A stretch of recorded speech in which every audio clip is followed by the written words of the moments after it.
მოგესალმებით, წარე პოდკასტი. დღეს ერთ საინტერესო ისტორიულ თემას ვიწერთ, რომელსაც ეწოდება ბალკანური ომები და ეს არის პირველი მსოფლიო ომის წინამორბედი კონფლიქტები, რომელიც მოხდა ბალკანეთის ნახევარკუნძულზე და გარკვეულწილად ამ კონფლიქტებმა განაპირობა შემდგომში ის სურათი, რაც მივიღეთ თანამედროვეობაში ბალკანეთის ნახევარკუნძულზე, ის სახელმწიფოების წარმოშობა, თუ რა ინტერესები აქვთ მათ, ის როგორი პოლიტიკა აქვს დღეს, რა ისტორიული მეხსიერებაა დარჩენილი ამ ხალხებში ამ ომებიდან, როგორ მოხდა ოსმალეთის იმპერიის განდევნა, მოკლედ რომ ვთქვათ, ხო, ბალკანეთის ნახევარკუნძულიდან და შესაბამისად ეს არის ძალიან საინტერესო საკითხი. პრინციპში პირველი მსოფლიო ომის წინარე პერიოდში, როცა აი ყველაფერი ნენელა მიდის ლოგიკურად, ყველაფერი იქამდე რომ ბოლოს იფეთქებს ერთი დიდი ომი ევროპის თეატრში და პრინციპში შეგვიძლია ვთქვათ და ჩვენმა მსმენელმა რა თქმა უნდა იცისო პირველ მსოფლიო ომზე ჩვენ გვაქვს ძალიან საინტერესო ეპიზოდი საბედისწერო გასროლამდე ქვია და აი ამ ეპიზოდში მოკლედ ამ საკითხსაც შევეხეთ, თქო ძალიან მოკლედ და ახსენეთ იქ როგორი საერთაშორისო ურთიერთობები იყო ომის წინარე პერიოდში, თუმცა აი დღეს უშუალოდ ბალკანურ ომებზე უფრო ესე ცლად შევჭერდებით. ჩემი დღევანდელი სტუმარი არის გიორგი კობერიძე, რომელიც ჩვენთან უკვე არაერთგზის ყოფილა სტუმრად, ჩვენს მსმენელებს ახსოვთ ეპიზოდები 30 წლიან ომზე, განსაკუთრებით ისრაელ-პალესტინის კონფლიქტზე, რომელიც შესაძლოა ერთ-ერთი ყველაზე მოსმენადი ეპიზოდი არის წარე პოდკასტის ისტორიაში. მოგესალმები გიორგი, მიხარია რომ სტუმრე ისევ წარე პოდკასტში. მადლობა მოწვევისათვის.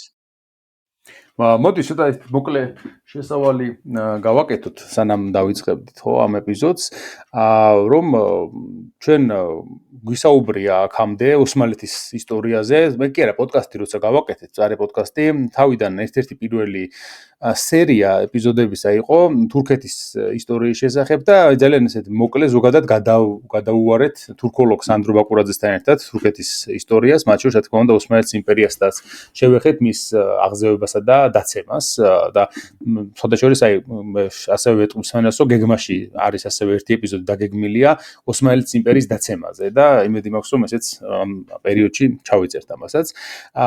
ხო, ოსმალეთის იმპერიასაც შეეხება მე-19 საუკუნეში ის იყო ევროპის სნეული კაცი, როგორც უწოდებდნენ ხოლმე ამ დროს, იმიტომ რომ ეს არის ძალიან დასუსტებული, ანაქრონისტული სახელმწიფოც არის გარკვეულწილად, ძალიან ჩამორჩენილი, რომელიც ვერ პასუხობს იმ დროის მოთხოვნებს და შესაძლოა აი მე-19 საუკუნის მეორე ნახევრიდან მას უკვე შეუერთდება ნენელა მეორე იმპერია, რომელიც ასევე სნეულ კაცად ყალიბდება, ეს არის ავსტრიის იმპერია, რომელიც ჯერ ავსტრო-უნგრეთად გარდაიქმნება და ნენელა მიმდინარეობს მასში ერების გამოღვიძება, ადგილობრივი ერებისა, რომლებიც ნენელა მერე საერთოდაც გადაიქმნებიან ცალკე დამოუკიდებელ სახელმწიფოებად. ეს არის აი ლოგიკური პროცესი, მე-19 საუკუნე ვიცით რომ არის აი ერების თვითგამორკვევის პერიოდი და თავისთავად ეს ბალკანური ომებიც, ავსტრიის იმპერიის დაცემაც, ოსმალეთის იმპერიის დაცემაც და ზოგადად აი ეს პროცესი, რომელმაც აი დაამთავრა დიდი სახელმწიფოები, რამდენიმე გააქრო რუკიდან და წარმოქმნა მათ ნაცვლად უფრო მცირე ზომის სახელმწიფოები და უფრო ეთნიკურად აი ცალკე ეთნიკური სახელმწიფოები არის აი ამ მე-19 საუკუნის ეს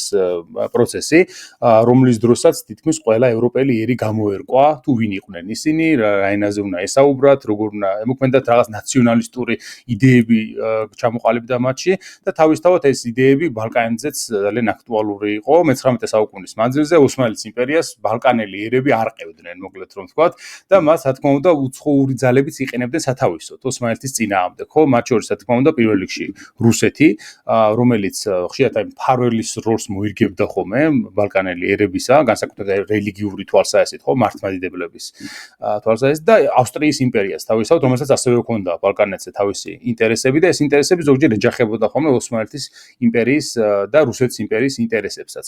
შესაბამისად, აი ბალკანეთზე ნენელა ჩამოყალიბდა, გამოიკვეთა ის ნიშნები, თუ რომელი სახელმწიფოები პოტენციალურად შეიძლებოდა აქ გამოეღვიძათ და ჩამოყალიბებულიყვნენ, მიუხედავად მრავალწლიანი, მრავალსაუკუნოვანი ოსმალური ოკუპაციისა, ოსმალებმა ვერ შეძლეს, ასე ვთქვათ, ამ ერების განადგურება იმ თვალსაზრისით, რომ მათში მაინც არსებობდა ის ისტორია, მათში არსებობდა მაინც ის ნაციონალისტური სენტიმენტი და ისინი არ იყვნენ გამხრალები რუკიდან, ისინი აუცილებლად დაბრუნდებოდნენ და ესეთები არიან სერბები, ბუნებრივია, თავარი მოწინააღმდეგეები თავის დროზე ოსმალეთისა, როცა ისინი იპყრობდნენ ბალკანეთის ნახევარკუნძულს, რა თქმა უნდა, აქ არიან ალბანელები, თავიანთი ცნობილი ისტორიული გმირით სკანდერბერგით, აქ არის, რა თქმა უნდა, ბულგარეთი, რომელსაც უზარმაზარი ისტორია აქვს და თავის დროზე ორი იმპერია შექმნა ბულგარეთმა, ბულგარეთის პირველი და მეორე იმპერია და ბუნებრივია მისი წარსული ესე უცებ ვერ გაქრებოდა ოსმალეთის იმპერიის დაქვემდებარების ქვეშ. ისტორიული საბერძნეთი, ბუნებრივია ესეც, იმიტომ რომ საბერძნეთი ამათგან ყველაზე ძველი, ყველაზე ასე ვთქვათ, დიდი ცივილიზაცია ანტიკურობისა,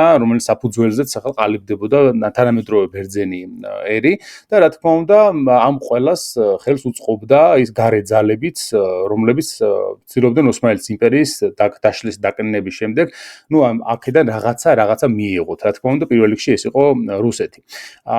მოდი პირველად დავიწყოთ აი ზოგადი მიმოხილვით ოსმალური მმართველობა რას წარმოადგენდა ბალკანეთზე და აი ოსმალური პოლიტიკა რამდენად შეეხო იმას, რომ მათ როგორ სცადეს, რომ გაენეიტრალებინათ ეს ძალები, რომლებიც ბალკანეთზე არსებობდა, დაწყებული მე-15 საუკუნიდან, როდესაც მათ ფეხი მოიკიდეს მყარად უკვე ბალკანეთის ნახევარკუნძულზე და აი მე-19 საუკუნეში როგორი მდგომარეობა გვაქვს ამ თვალსაჩინით.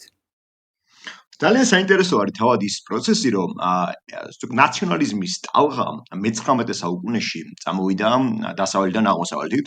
შესაბამისად, ერთ-ერთი პირველი, რომელსაც ეს ვისაც შეეხო და რასაც შეეხო ნაციონალიზმი, სწორედ ეს იყო ის სახელმწიფო, რომელიც არაერთხელ ვახსენეთ, ეს არის სერბეთი.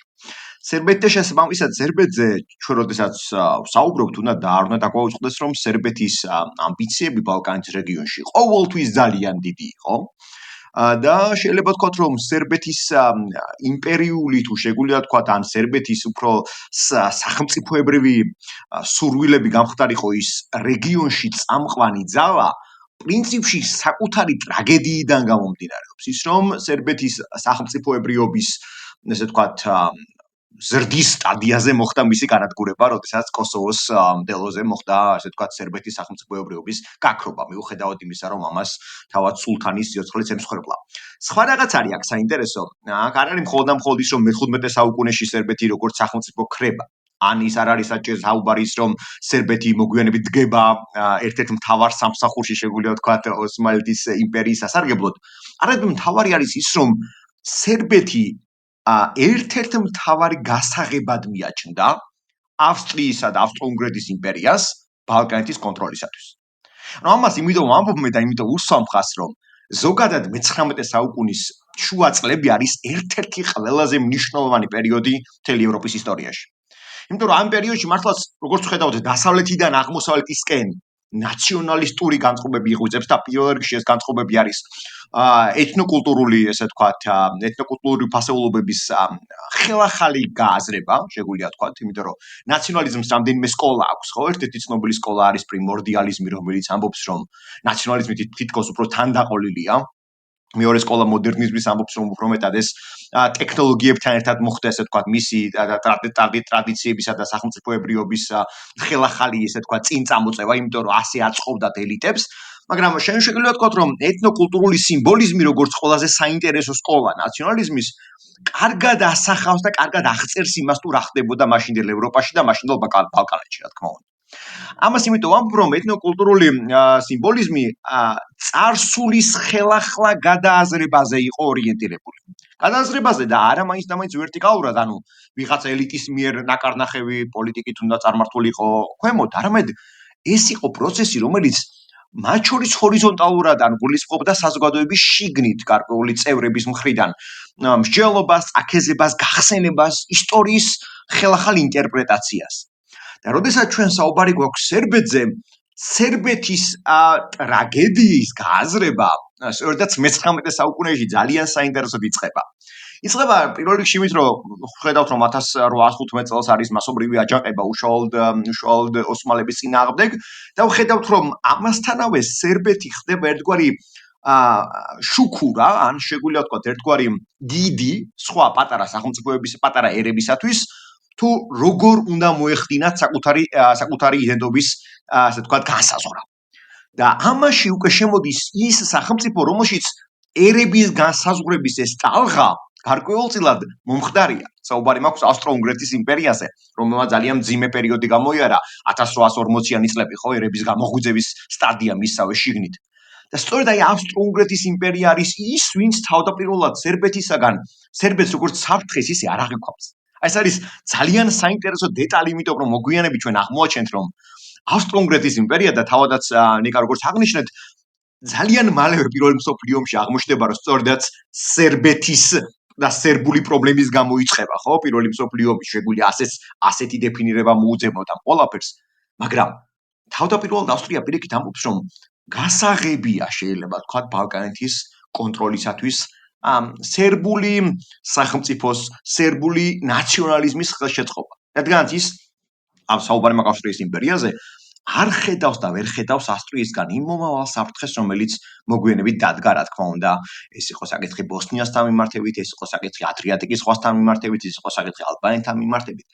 მაგრამ რომ ჩვენ დაუბრუნდეთ ჩვენს უშუალო საკითხს, რაზე ჩვენ საუბრობთ, სერბეთის წინააღმდეგობა ოსმალეთის იმპერიასთან იყო სამაგალითო და ამ მაგალითის გამოყენებას არა მხოლოდ ავსტრიელები, არამედ რუსებიც ძალიან ეფექტურად ცდილობდნენ და ცდილობდნენ გამოეყენებინათ. ანუ რაზე გვაქვს საუბარი?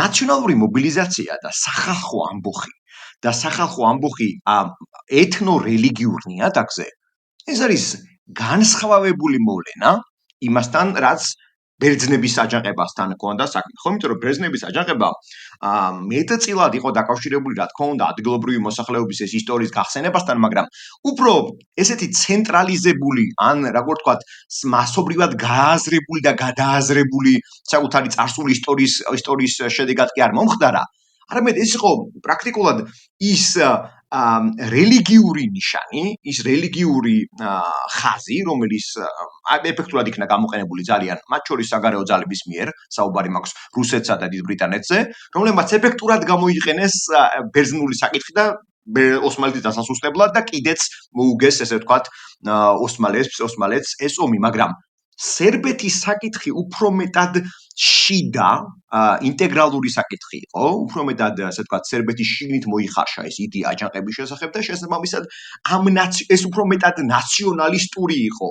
მთელი შემდგომი პერიოდი საუბარი მაქვს 1860-ან და 70-იან წლებზე, როდესაც სერბეთი ხელახლა ცდილობს განსაზღვროს საკუთარი იდენტობა და მიზნები.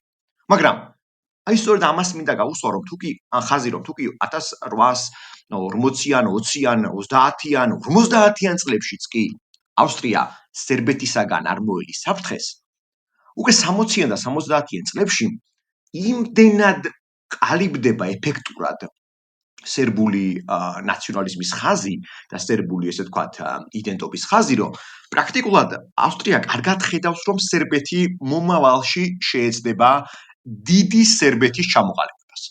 და როდესაც ჩვენ საუბარი გვაქვს დიდ სერბეთზე, ხაზს უსვამ იმას, რომ ეს მხოლოდ ბოსნიას არ მოიაზრებს. ეს მოიაზრებს გასასვლელს ადრიატიკის ზღვაზე, ეს მოიაზრებს მონტენეგროს, რომელიც ჩვენთვის ახალავე შევეხები, მას ძალიან საინტერესო საკითხია მონტენეგრო, მაგრამ მონტენეგროსთან ერთად ის მოიაზრებდა ალბანელებისაგან დასახლებულ არეალებსაც, ადრიატიკის ზღვის მიმართულებით და არ იყო გამორიცხული ხორვატიის, თანამედროვე ხორვატიის ტერიტორიებზეც საუბარი, რომელიც ასევე იყო ავსტრიის იმპერიის შემადგენლობაში. სწორედ აი ამ კონტექსტის გათვალისწინებით გვაქვს ჩვენ საუბარი, რომ აქ დიდი სახელმწიფოს, ანუ გადიდებული სახელმწიფოს იდეა იყო გადამდებიც სხვა სახელმწიფოებისათვის. აი რომელ სხვა სახელმწიფოებზე გვაქვს საუბარი? თუკი დიდი სერბეთის იდეა არსებობს, რატომ არ შეიძლება არსებობდეს დიდი ბულგარეთის იდეა? და თავადაც აღნიშნეთ შესავალში, რომ დიდი ბულგარეთი, ანუ ბულგარეთის ორი იმპერია არსებობდა. და ბულგარეთი არაა ხელწამოსაკრავი ისტორიის მქონე, ესე ვთქვათ, ხალხი, იმიტომ რომ ბულგარელების ისტორია არ მხოლოდ სლავებთან არის დაკავშირებული, არამედ დაკავშირებული არის ვოლგას ტერიტორიაზე მცხოვრებ თურქული წარმოშობის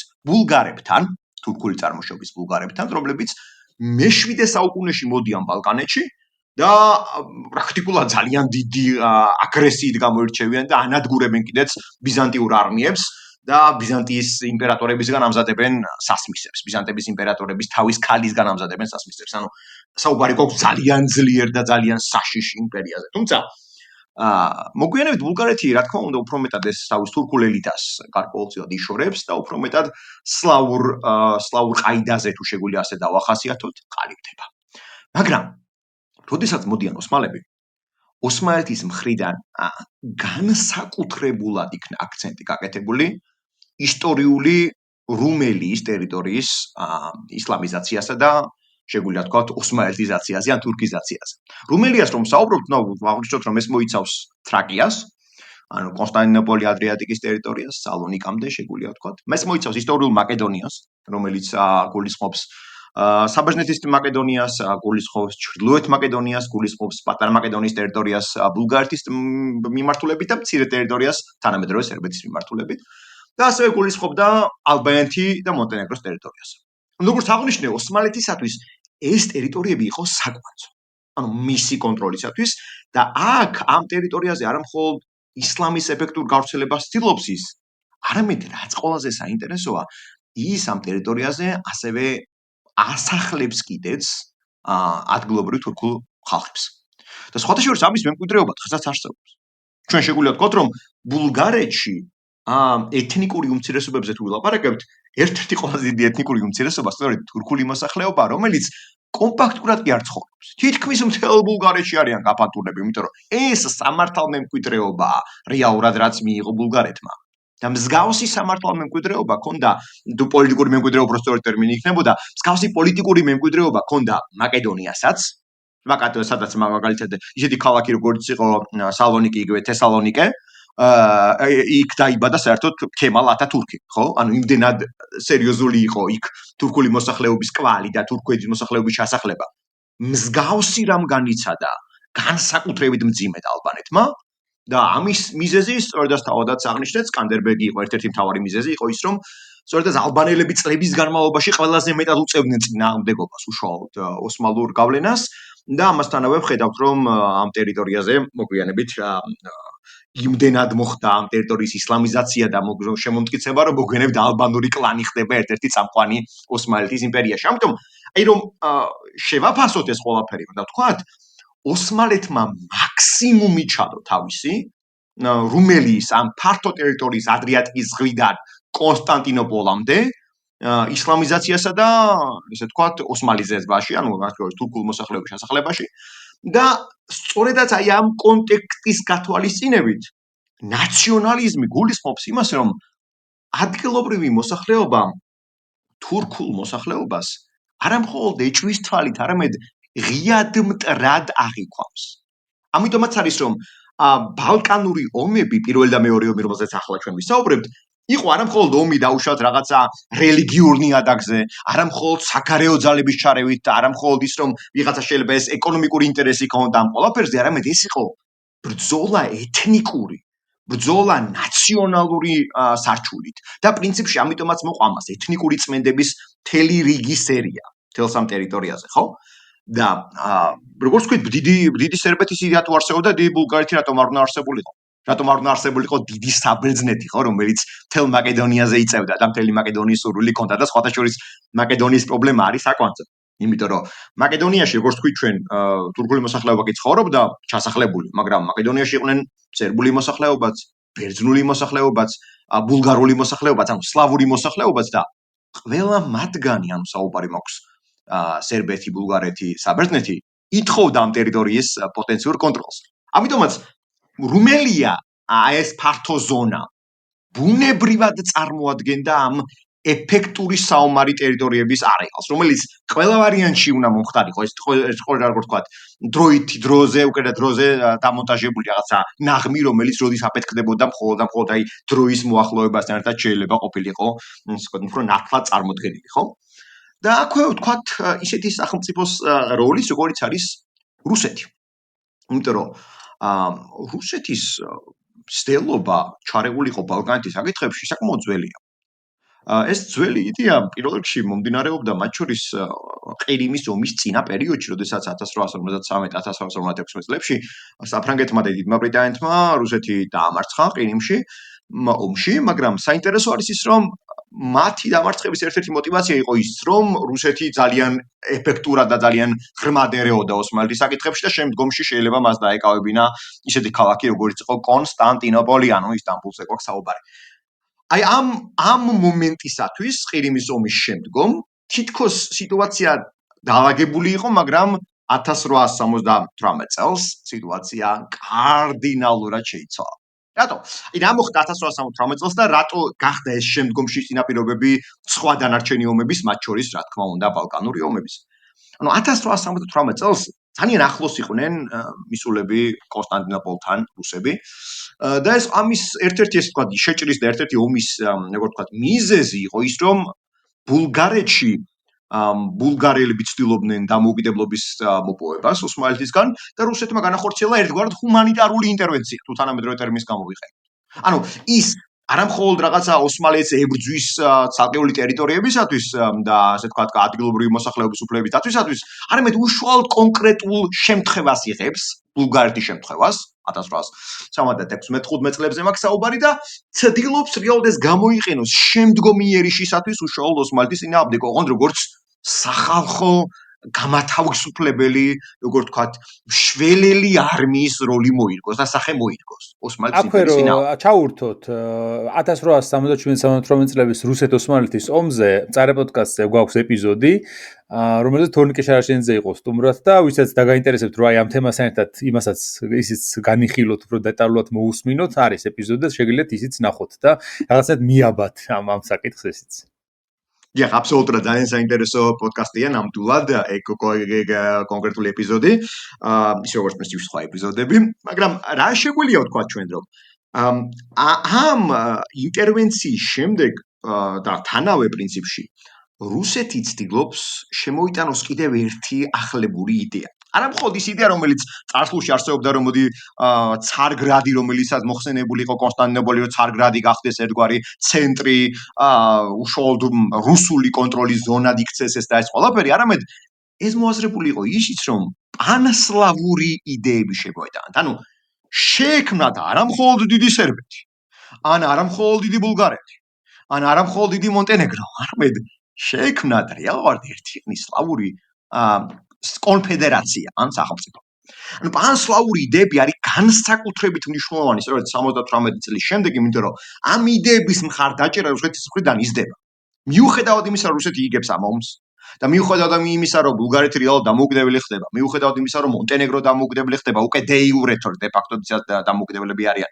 მიუხედავად იმისა, რომ უკვე სერბეთი ასევე დე ფაქტო სრულიად დამოუკიდებელი არის და როგორ თქვა, დე იურე უკაცრავად და არის ძალიან ეფექტური ძალა. მიუხედავად ამისა, რუსეთის შორსმიმავალი გეგმები ამით არ თავდება. იმიტომ რომ მისთვის არა მხოლოდ რუმელის ტერიტორიების გადანაწილება, ისე როგორც მასურს, ანუ ერთგვარად დაბალანსება ბულგარეთისა და სერბეთის. არამედ მისი ერთ-ერთი მთავარი მიზანი არის ის, რომ მან აიღოს კონსტანტინოპოლი და ამას ხაზს უსვამ, იმიტომ რომ ეს ბერჯერ შეხვდება დღევანდელ თემაში და ამასთანავე მისი ერთ-ერთი მთავარი სურვილი არის შექმნას დიდი პანსლავური კონფედერაცია, ხო? და როდესაც ჩვენ ამ ყველაფერზე საუბრობთ, რუსეთის მხრიდან 1870-იან წლებში, 80-იან წლებიდან უკვე ეფექტურად ხდება დაკავშირება როგორც ბულგარეთთან, ისევე სერბეთთან და მათ შორის კავშირის შექმნის მცდელობას ვატევნებ თვალს. ამას იმიტომ უსვამ ხაზს, რომ ამ შემთხვევაში უკვე ავსტრიის მნიშვნელოვანი გავლენა და როლი შემცირებული არის სერბეთთან, თუნდაც იმიტომ, რომ 1878 წელს ხდება ძალიან მნიშვნელოვანი ამბავი სერბეთის თავს, ხაზს უსვამს სერბეთის თავს, მიუხედავად იმისა, რომ სერბეთს არ ეხება უშუალოდ ეს არის, როდესაც ავსტრია ახდენს ბოსნიის ოკუპაციას. ბოსნია არის სერბეთის მეზობელი, დღესაც და მაშინაც. ბოსნია იყო ეთნიკურად ბოსნიელები და სერბები ეთნიკურად თითქმის ერთი ხალხია. ძალიან რთულია მათ შორის, ძალიან მინიმალური არის მათ შორის სხვაობა, ისიც სხვაობა იყო განსხვავებული დამპყრობითი ომებიდან გამომდინარე და განსხვავებული რელიგიიდან გამომდინარე, რასაც მოგვიანებით ახასე შერეული ქორწინებების უფრო მეტი შანსი, მეტი რაოდენობა იყო ბოსნიაში. ნუ ეს ჩვენ შორს დაგვიყვანს ჩვენ ეს ყველაფერი, მაგრამ საინტერესო არის ის, რომ სერბეთი ამ ხნის განმავლობაში სანამ მოახდენს ავსტრია ბოსნიის ოკუპაციას, მანამდე მას მოაზრებული ჰქონდა, რომ ბოსნია მისი შემდგომი დიდი სერბეთის იდეის მთავარი განვითარების ზონა უნდა ყოფილიყო. სწორედ აი ეს არის საკვანძო მომენტი რა, რის გამოც სერბეთსა და ავსტრიას შორის ხიჩატეხილობა ხდება ძალიან დიდი. და საინტერესო არის ის, რომ ეს ოკუპაცია არ იყო ჯერ ანექსია. ანექსია დადგა ამ მოვლენიდან ძალიან მალე პრინციპში ამ მოვლენიდან საკმაოდ ისე მალე მაინც იმიტომ რომ 1908 წელს პრაქტიკულად ავსტრიამ გამოაცხადა ბოსნიის ანექსია. ანუ ანექსიის გამოცხადებამდე ნათელი იყო რა ავსტრია არ აპირებდა ამ ტერიტორიების დათმობას, მაგრამ ეს წელი პრინციპში არის კრიტიკული, იმიტომ რომ ამ 30 წლიან პერიოდში ხდება სერბული ნაციონალიზმის დაშორება, ანტაგონისტური იდეების ჩამოყალიბება პრინციპში ავსტრიასთან მიმართებით, ავსტრა-უნგრეთის იმპერიასთან მიმართებით და უფრო მეტად ფოკუსის სრულება და სამხრეთსა და დასავლეთზე ორიენტირების გაკეთება. როდესაც ხდება ბოსნიისგან ესე თქვა ფოკუსის მოშორება. რაზე გვაქვს საუბარი? საუბარი გვაქვს ჩვენ ისეთ ტერიტორიაზე, როგორიც იყო ნოვი პაზარი, რომელიც დღესაც სერბეთის ტერიტორია არის და კოსოვო. ანუ სერბეთისათვის გახდა მთავარი ორი სამიზნე ამის შემდეგ. ბოსნიიდან ყურადღება რახან მან იძულებით გადაიტანა, ავსტრიის წინააღმდეგ მას გამოსვლა არ შეეძლო, თუმცა უკვე განწყობები შეიცვალა ავსტრიასთან მიმართებით, პოზიტიური აღარ იყო. მაგრამ მან ფოკუსი შეცვალა რუმელიის ტერიტორიისკენ მიმართა სრულად და ეს იყო ნოვი პაზარი და ეს იყო რა თქმა უნდა კოსოვოს საკითხი. თუმცა ის შორს მიმავალი გეგმები მას ჰქონდა ასევე მაკედონიასთან, თანამედროვე ჩრდილოეთ მაკედონიაზე მაქვს საუბარი, რომელიც საბოლოო ჯამში ერთ-ერთი ყველაზე დიდი პრობლემური ზონა აღმოჩნდა, ხო? იმიტომ რომ თუკი ნოვი პაზარი და თუკი კოსოვო პრინციპში ნაკლებად იყო სხვა ძალების მხრიდან სადაო საკითხი, ანუ არავინ არ ედავებოდა სერბეთს, რომ ეს ტერიტორიები საომავლოდ შენ იქნება თუ არაო, აი ჩრდილოეთ მაკედონიის თანამედროვე ტერიტორიაზე რაც გვაქვს ჩვენ საუბარი, ის ბევრად დიდ ტერიტორიას მოიცავდა, ის მოიცავდა თანამედროვე ბერძნულ მაკედონიას, ბულგარულ მაკედონიას, ხო? და აი ამ ტერიტორიაზე ამბიციები ჰქონდათ როგორც სერბებს, ასევე ჰქონდათ ბულგარელებს, ასევე ჰქონდათ ბერძნებს და ასევე ჰქონდათ ალბანელებსაც. აი ალბანელებზე რომ საუბრობთ ჩვენ, ალბანელები არის ძალიან საინტერესო ხალხი, იმიტომ რომ ალბანელებმა მიუხედავად იმისა, რომ ოსმალეთის იმპერიაში ძალიან მაღალი სტატუსები მოიპოვეს, მაინც მათი მხრიდან საბოლოო შეგუება და საბოლოო ოსმალიზაცია თუ შეგვიძლია ასე დავარქვათ, არ მომხდარა და სახალხო აჯანყებები მაინც ხდებოდა, მით უმეტეს ნაციონალისტური ნიადაგის ფონზე და მით უმეტეს რომ ამ აჯანყებების მხარდამჭერები იყვნენ მაგალითად ის სახელმწიფოები, როგორებიც იყვნენ ავსტრო-უნგრეთი და იტალია.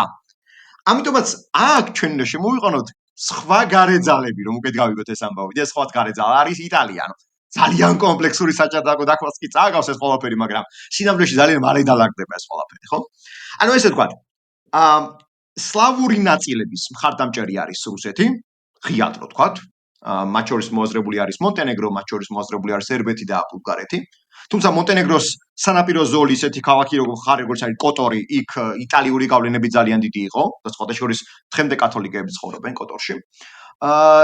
და ალბანეთს რაც შეეხება, ალბანეთს უფრო მეტად ზურგს უმაგრებს იტალია და ავსტრია, ხოლო საბერძნეთის პოტენციური გაფართოების მხარდამჭერებად რო ვთქვათ, რომ რუსეთი გამოდის თან რომელიმე სხვა სახელმწიფო მეთქი არასწორი იქნება, მაგრამ ეს არის რაღაც გეგმა B რუსეთისათვის რა, რუსეთისათვის საბერძნეთის მხრიდან მიახლოება კონსტანტინოპოლისადმი მაინც და მაინც სასურველი არ არის, მაგრამ ყველაზე უარესი შემთხვევაში ესეც ურჩევნია, ვიდრე ოსმალების ხელში აღმოჩნდეს მთელი ეს მაკედონიის და თრაკიის ტერიტორია, ხო? ხოლო მეორე ძალა, რომელიც საბერძნეთს პოტენციურად უჭერს მხარს, ეს არის ბრიტანეთი, რომელსაც არ სურს რუსეთის ხელში აღმოჩნდეს კონსტანტინოპოლი, ან აღმოჩნდეს თრაკია, ან რუმელია. მას ურჩევნია რომ სტატუს კო შენარჩუნდეს, მაგრამ გეგმა ბედ მაინც მისთვისაც მოაზრებულია რომ სლავების მხრიდან ტერიტორიების გაფართოებას კლავ მაინც ბერძნების მხრიდან გაფართოება ჯობია. ამიტომაც არის რომ ეს საგარეო აქტორები ამ პროცესში პირდაპირ თუ ირიბად ჩარეულები არიან. ჩარეულები არიან და სხვადასხვა ეს არ არის უცნაური შემთხვევა, იმიტომ რომ მანამდეც პრინციპში მე-19 საუკუნის ყველა კონფლიქტი, როდესაც ადგილობრივების აჯანყებიდან გამომდინარე იწყებოდა ხოლმე, გარე ძალები მაინც მონაწილეობდნენ იქ, ხო? ეს ქონებდნენ ფრანგული მონაწილეობა, ბრიტანული, ავსტრიული თუ რუსული, ეს იყო ისედაც, ეს არ ახალი მოვლენაა. მაგრამ საკვანძო მოვლენა მაინც დაკავშირებული და ამბავი მაინც დაკავშირებული არის არც რომელიმე დიდ სახელმწიფოსთან, არამედ იტალიასთან. იტალიასთან, იმიტომ რომ იტალია არის სახელმწიფო, რომელიც ოსმალეთს ღიად ედავება და წაგლეჯს მას ისეთ ტერიტორიას, როგორიც არის თანამედროვე ლიბიის ტერიტორია, ანუ ტრიპოლიტანია, რომელიც მოაზრებული იყო შემდგომი იტალიური პოტენციური კოლონიური ომების საწყისად. ანუ იტალიის გაერთიანების შემდეგ ეს კითხვა დაისვა, რომ იტალია რას აპირებდა. როგორი სახელმწიფო უნდა ყოფილიყო იტალია და სხვათა შორის იტალიას ეს ძველი რომაული ამბიციები, რაღაცა მარტო მუსოლინის მიერ მოგონილი ამბავი არ ყოფილა ნამდვილად, ხო? ეს დიდი ხანი მუსირებდა ეს ყველაფერი, რომ იტალია უნდა გაფართოებულიყო. რომ ხმელთაშუა ზღვა შეიძლება ყოფილიყო მისი მომავალი ტბა, მარე ნოსტრუმ, ხო? ანუ ჩვენი ზღვა. მაგრამ ამისათვის საჭირო იყო პირველ რიგში სუსტი მტრის განდევნა და სუსტი მტერი იყო, რა თქმა უნდა, ოსმალეთი, რომელიც იტალიასთან ამ ომში დამარცხდა და 1912 წელს მან დათმო სწორედაც ტრიპოლიტანია. რატო გავუსვი ახლა ამას ხაზი? როდესაც ეს ამბავი ხდება, ანუ ტრიპოლიტანიაში ჯერ კიდევ იბრძვიან ოსმალები და გაჭედილები არიან 1911-12 წლებში, ამით ძალიან ეფექტურად სარგებლობენ ბალკანური სახელმწიფოები. სარგებლობს, რა თქმა უნდა, პირველ რიგში ბულგარეთი და სარგებლობს პირველ რიგში, რა თქმა უნდა, სერბეთი. რომელსაც ზურგს უმაგრეს რუსეთი, მათ შორის შეთანხმება იდება სამოკავშირეო, რომ ამ სამოკავშირეო შეთანხმებისას ისინი ერთმანეთს დაეხმარებიან. ამასთანავე ეფექტურად ხდება მონტენეგროს შემოყვანა ამ საკითხში, რომ მონტენეგრო სერბეთთან ერთად იქნებოდა მოკავშირე, სერბეთის მოკავშირე იქნებოდა. და სხვათა შორის აღსანიშნავი არის ის ფაქტი, რომ მაშინ სერბეთი და მონტენეგრო ერთმანეთს არ ესაზღვრებოდა. არ ესაზღვრებოდა, იმიტომ რომ შუაში იყო ოსმალური პატარა, ასე ვთქვათ, ნოვი პაზარი, სწორედაც პატარა ტერიტორიები, რომლის დაკავების ძალიან მაღალი მოტივაციაც ჰქონდა სერბეთს. და სწორედაც ეს იყო შემდგომი განვითარების საშუალება, რომ აი დრო უნდა ეხელთა და ჩამოეყალიბებინა ძლიერი ბალკანური ალიანსი, ბალკანური ლიგა, რომელიც შეუტევდა ოსმალებს, როგორც კი ამის ეფექტური საშუალება სწორედაც იქნებოდა. და სწორედაც აქ ხდება რამდენიმე საინტერესო, აი ხდება რა, უბრალოდ ემთხვევა რამდენიმე საინტერესო მოვლენა. იტალიურ ომებთან ერთად ხდება რამდენიმე რა. პირველი ოსმალეთის შიგნით ხდება ძალიან ძლიერი, ხდება რა, უკვე წლებია მიმდინარეობს, მაგრამ ამ ეტაპზე უკვე კულმინაციას აღწევს თურქული ნაციონალიზმი. ხა რამდენად უცნაურადაც არ უნდა ჟღერდეს, თურქულმა ნაციონალიზმმა ოსმალეთს ძალიან დიდი დარტყმა მიაყენა. კიდევ ერთხელ გავიმეორებ, თურქულმა ნაციონალიზმმა ოსმალეთს მიაყენა დარტყმა, იმიტომ რომ ოსმალო შეიძლება ყოფილიყო ყველა. ოსმალო შეიძლება ყოფილიყო ეგვიპტელი, ოსმალო შეიძლება არაბი, ხაუბარი მაქვს, ოსმალო შეიძლება ყოფილიყო ადგილზე მცხოვრები ბერძენი, ადგილზე მცხოვრები სომეხი, ადგილზე მცხოვრები თუნდაც ალბანელი. ოსმალო ძალიან დიდი ტერმინი იყო, რა მხოლოდ თურქი არ იყო ოსმალო. ოსმალო შეიძლება ყოფილიყო სხვაც. მაგრამ როდესაც საუბარი გვაქვს ჩვენ თურქულ ნაციონალიზმზე, რომელიც ახალგაზრდა თურქების რევოლუციების კასკადს ემთხვევა, ამ შემთხვევაში იცვლება სურათი. იცვლება სურათი, იმიტომ რომ თურქულმა ნაციონალიზმმა გააჩინა იმის განცდა, რომ თურქები სხვანი იყვნენ და ეს იყო მმართველი ელიტა და სხვა დანარჩენი ხალხები ოსმალოები კი არ იყვნენ, არამედ თურქების დამორჩილებული ხალხები იყვნენ. ანუ რაც თანამედროვე ისტორიის გადასახედიდან რომ შევხედოთ, აი თანამედროვე პოპულარული ან სახალხო ისტორიის გადასახედიდან რომ შევხედოთ, თითქოს ამაში პრობლემა არაფერი არ არის. იმიტომ სახალხო ისტორიას რო თქვა, რომ აი ოსმალეთი უდრის თურქეთს, ამაში თითქოს ყურს არაფერი არ მოჭრის, მაგრამ ეს ის პერიოდია, ანუ მე-19 საუკუნე, როდესაც ყურს კი არ ჭრის, სრულიად სხვა სურათს ხატავს, იმიტომ რომ ამ პერიოდში ოსმალო ვიმეორებ შეიძლება ყოფილიყო ნებისმიერი, მხოლოდ თურქი არა. თურქი შეიძლება ყოფილიყო ანატოლიაში მცხოვრები ადამიანი, მაგრამ არა მაინც და მაინც ყველა, ვინც თურქულად საუბრობდა, ან ყველა, ვინც მუსლიმი იყო, ხო? და თუ კი გამოდის, რომ ხალიფა, ანუ ამ შემთხვევაში სულთანი ვინც იქნებოდა, ხალიფაც ის იქნებოდა, რელიგიური ლიდერი იქნებოდა თურქი და არა ოსმალო და იქნებოდა ეს პირველ რიგში თურქეთის იმპერიის სულიერი და პოლიტიკური ლიდერი და არა რაღაცა საერთო მუსლიმთა ან საერთო იმპერიის ქვეშ შევდომთა ლიდერი, მაშინ ნიშნავს, რომ სურათი იცვლება. და ადგილობრივმა ხალხებმა იმპერიის შიგნითვე კითხვა დასვეს. რომ კი, მაგრამ ვინ ვართ ჩვენ მაშინ? რომ თქვენ თუ გიხართ ოსმალები, თურქები, მაშინ ჩვენ ვინ ვართ, ხო? და ამას ძალიან მალე ემთხვევა კიდევ ერთი რამ, რომ კრეტა ის ძალიან ცნობილი კუნძული, რომელზეც ბერძნებს ძალიან დიდი სისხლი აქვს დაღვრილი, რათა აღმოჩენილი იყო ის საბერძნეთის ხელში. კრეტის საკითხით გეპატყის წესრიგში, იმიტომ რომ კრეტელები, კრეტელური ბერძნული ნაწილები ცდილობენ კრეტის მიერთებას საბერძნეთთან.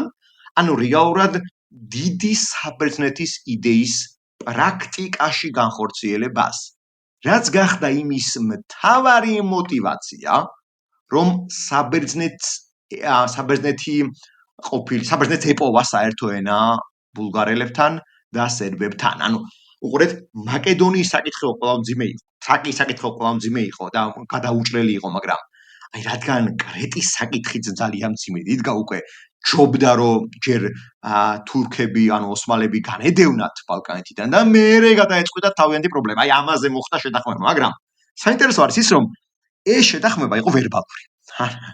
ჯენტლმენური და ვერბალური შეთანხმება არის უცნაური რაღაცა საერთაშორისო პოლიტიკაში, რომ ზოგადად შეთანხმებების აღსრულება პოლიტიკურ ნებაზეა დამოკიდებული. ეს ყველამ ვიცით.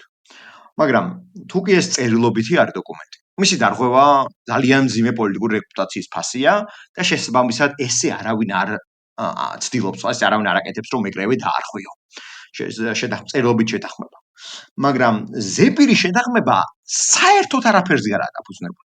მხოლოდ და მხოლოდ რამდენიმე ადამიანის თანხმობასა და კეთილნებაზეა დაფუძნებული. ამიტომაც, როდესაც ჩვენ საუბარი გვაქვს ბალკანურ ლიგაზე უშუალოდ ოსმალეთის წინააღმდეგ 1912 წლისათვის, კი აქ მოაზრებულია, რომ ბულგარეთი და სერბეთი ერთად არიან რუსეთის ზურგგამაგრებით, რუსეთის აქტიური ჩარევითა და მათ შორის შეთანხმებების დადებით, მაგრამ საბერძნეთი მხოლოდ ზეპირს იტყვიერად მონაწილეობს მათ მხარდასაჭერად. და სწორედ ეს არის განსაკუთრებული საკითხი, რომ საბოლოო ჯამში ენდნენ, შეგვიძლია ვთქვათ, ენდნენ და ბერძნები და ამ პროცესში ჩაერთნენ.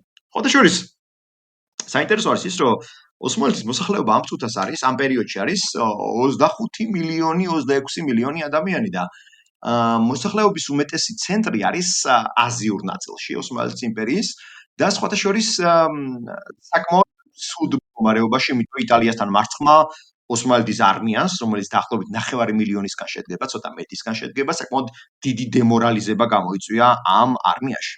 სწორედ ამიტომაც სხვათა შორის აი შენ რო ახსენე ოსმალეთის ძირითადი ძალა იყო მცირე აზიაშიო, ხო და არ ბალკანეთზე. ეგ გახსოვს აი ბიზანტიის იმპერიისშიც ესე იყო ზუსტად ხოლმე, რომ როგორც კი ბიზანტიამ დაკარგა მცირე აზია, აი მაგის მერე დაიწყო მან ყველაზე ცუდი პროცესი, ხო, უკვე იმპერიის დაკნინებისა და დაცემისა, იმიტომ რომ მაშინაც მცირე აზია იყო ხოლმე ყოველთვის ეს ძირითადი რესურსის მომცემი, როგორც ეკონომიკური, ისე ადამიანური რესურსებისა და ოსმალეთიც მასეა ამ შემთხვევაში, ხო, ანატოლია ძირითადი მაინც იმპერიაში ყველაზე მთავარი რეგიონი, რუმელია კი რა თქმა უნდა პოლიტიკური თვალსაზრისით ძალიან მნიშვნელოვანია, მაგრამ რესურსების კუთხით ბევრად ჩამოუვარდება ანატოლიას, იგივე სამხედრო თვალსაზრისით, იგივე საიდან გამოდის ყველაზე მეტი ჯარისკაცი, ყველაზე მეტი ეკონომიკური დატვირთვა სად არის და ასე შემდეგ, ხო? აი ამით ბევრად აღემატება მცირე აზია, ასე რომ აი თურქეთისთვის, როგორც ასეთი, ანუ თუ ოსმალეთის იმპერიის გამგზელებელისთვის, თუ ოსმალეთისთვის, რუმელიის დაკარგვა, ანუ მეტნაკლებად მაინც ისეთი მომაკვდინებელი არ არის ამ პერიოდში, უბრალოდ საქმე იმაშია, რომ უშუალოდ ემუქრება საფრთხე, როგორც ოსმალეთს, როგორც იმპერიას ამ შემთხვევაში, ხო? მაგრამ შემდგომში როცა აი თურქეთის საკითხი დადგა და თურქეთი შეიქმნა უკვე, აი იქ მერე მას სავსებით ჰქონდა საფუძველი მცირე აზიაში იმისა, რომ თავისი სახელმწიფო ჩამოეყალიბებინა ამ ტერიტორიაზე, რომელიც რა თქმა უნდა თავისი ძალით ნელ-ნელა მაინც დაეწეოდა ევროპულ სახელმწიფოებს. აბსოლუტურად სწორი შენიშვნაა, ძალიან მნიშვნელოვანი იყო მაგაზე ხაზგასმა. სხვათა შორის აქ მნიშვნელოვანი არის ის, რომ ოსმალეთი სწორედ ამიტომაც ცდილობს დრო მოიგოს და ომი აირიდოს თავიდან ყველანაირად, ამიტომაც ოსმალეთის გრანდ ვეზირი, რომელიც იყო აჰმედ მუხტარ-ფაშა, აჰმედ მუხტარ-ფაშამ რეალურად შეეცადა მოლაპარაკებების დაწყებას და ბალკანეთისთვის აი ულტიმატუმი, რომელიც წაღელებრივ ოსმალეთის უნდა დაეცალა ეს ტერიტორიები, თქვა რომ მოდი მოვილაპარაკოთ. აი ამ მოლაპარაკების დროის მოგების მცდელობათან საუბარი არის, რომ ეს არის უკვე შემოდგომა 1912 წლის და ფიქრობს მუხტარ-ფაშა, რომ დრო მოიგოს ზამთრამდე, გამოიყვანოს არმიის მობილიზაცია უკეთესად განახორციელოს და გამოიყვანოს ტრიპოლიტანიდან და ეგვიპტიდან და ზოგადად ეს ხმელთაშუა ზღვის აუზიდან რაც გააჩნია ტერიტორიებიდან და გადაისროლოს კონსტანტინოპოლში და შემდგომ კონსტანტინოპოლიდან დაძრას უკვე შემდგომში მომდენო წელს არმია მოწინააღმდეგის მიმართულებით, მაგრამ ეს ყველაფერი ძალიან მალე იცვლება, იმიტომ რომ ოქტომბერში მონტენეგრო იწყებს შეტევას, რომ მონტენეგრო კარგად ხვდება, რომ ყველაზე შორეული დასავლური ფლანგი ოსმალეთის იმპერიის ყველაზე სუსტია და შესაბამისად მისი მხრიდან შეტევაზე გადასვლა ნიშნავს ომის დაწყებას ამასთანავე როგორც კი ეს ხდება, იწყება შეტევა სერბეთის მხრიდან და იწყება შეტევა ბულგარეთის მხრიდან. სხვათა შორის ბერძნები ცოტა ოდნავ უფრო გვიან იწყებენ შეტევას. ამას თავისი მიზეზები აქვს, იმიტომ რომ ბულგარეთის მობილიზება ბევრად უფრო ადრე ხდება, ვიმეორებ ბერძნებისთვის კრეტის საკითხიც ძალიან მნიშვნელოვანი იყო ამ ეტაპზე დაყენებულად, ხო? სხვათა შორის ძალიან საინტერესოა, რომ ამ პერიოდში ბულგარეთს მართავს მეფე ფერდინანდ პირველი. რატო უსვამ ახლა ხაზს და ვინ არის ფერდინანდ პირველი და რატომ არის მნიშვნელოვანი ბულგარეთისათვის ეს პიროვნება? ფერდინანდ პირველი არის გერმანული წარმოშობის. მისი გვის სხვათა შორის იმ გვარის არის, რომელთაც იყვნენ წარმოშობილები ბრიტანული მონარქები, საქსე კობრგ გოთა კოჰარი. კოჰარი ეს ბოლო დამატება ძალიან საინტერესო ამას მალე განმარტავ, მაგრამ საქსე კობრგ გოთას დინასტია რეალურად არა მხოლოდ გერმანიისთვის არის ძალიან მნიშვნელოვანი, არამედ ბრიტანეთისათვისაც ძალიან მნიშვნელოვანია და საინტერესო არის ის, რომ თავად ფერდინანდი დაიბადა ვენაში, ბულგარეთის მეფეზე მაქვს საუბარი და ძალიან საინტერესო არის ისიც, რომ მისი მთელი წინაპრები იყვნენ უნგრელები და არა გერმანელები. უბრალოდ ისე მოხდა, რომ საბოლოო ჯამში მისი მშობლების და ბებიების და ბაბუების მხრიდან მოხდა ამ გვარის ესე ვთქვათ გერმანულზე გადასვლა, გერმანულ შტოზე გადასვლა, თორე სხვა შემთხვევაში კოჰარის დაბოლოება რაც არის უნგრული შტო ჭარბობდა, უნგრული ესე ვთქვათ ნაცრაობა ჭარბობდა, მაშინ უბრალოდ ეს ბოლო რამდენიმე ესე ვთქვათ თაობა, მისი თაობა ცხოვრობდა უკვე ვენაში და საბოლოო ჯამში ამ გერმანულ გზაზე გავიდნენ, ხო? ძალიან საინტერესო არის ის, რომ როდესაც ჩვენ საქსე კობრგ გოთა კოჰარის გვარზე გვაქვს საუბარი, მისი აღმოჩენა ბულგარეთში ცოტა უცხოდ შეიძლება ჟღერდეს, იმიტომ რომ ის იყო კათოლიკე. მიუხედავად იმისა, რომ ეხა რელიგიური თვალსაზრისით დღევანდელი გადასახედით ქრისტიანობა versus ანუ ისლამის საწინააღმდეგო მაშინ ძალიან ესე რო გავამარტივოთ, შეიძლება ძალიან მარტივად ჟღერდეს და პრობლემას არაფერი არ იყოს, მაგრამ ეს თანამედროვე გადასახედიდან შეიძლება ჩანდეს ასე, მაგრამ მაშინ ჯერ კიდევ ქრისტიანობას შორის, ქრისტიანულ ასე ვთქვათ მართლმადიდებლობასა და კათოლიციზმს შორის ეს დაახლოებისა და პოლიტიკური დამეგობრების პროცესი, რომელიც დღეს მიმდინარეობს, მაშინ ესე არ იყო. მაშინ ესე არ იყო და მეტიც კონსტანტინოპოლის პატრიარქი იქნებოდა ეს თუ ზოგადად რუსეთის მოსკოვის საპატრიარქოს წარმომადგენლები იქნებოდნენ თუ ასე შემდეგ, არ ელაპარაკებოდნენ ისინი. საერთოდ ხო რომის კათოლიკური ეკლესიის სულიერ ლიდერებს. დღეს უკვე ესე აღარ არის, დღეს ნათელია რომ მათ შორის პოლიტიკური მეგობრობა, პოლიტიკური ურთიერთობები ძალიან მყარია და ეს დღეს პრობლემას არ ქმნის, მაგრამ მაშინდელი თვალსაზრისით ეს პრობლემა ჩანდა. ამიტომაც არის რომ ფერდინანდ პირველი საკუთარ შვილს რეალურად ნათლავს მართლმადიდებლად და ცდილობს ბულგარული ყაიდის ჩაცმა, საუბარი, ქცევები, ადაპტაცია მოახდინოს ბულგარულ საზოგადოებაში. მაგრამ მას რაც შეაქვს ძალიან საინტერესო ბულგარეთში არის გერმანული სამხედრო ტრადიციები.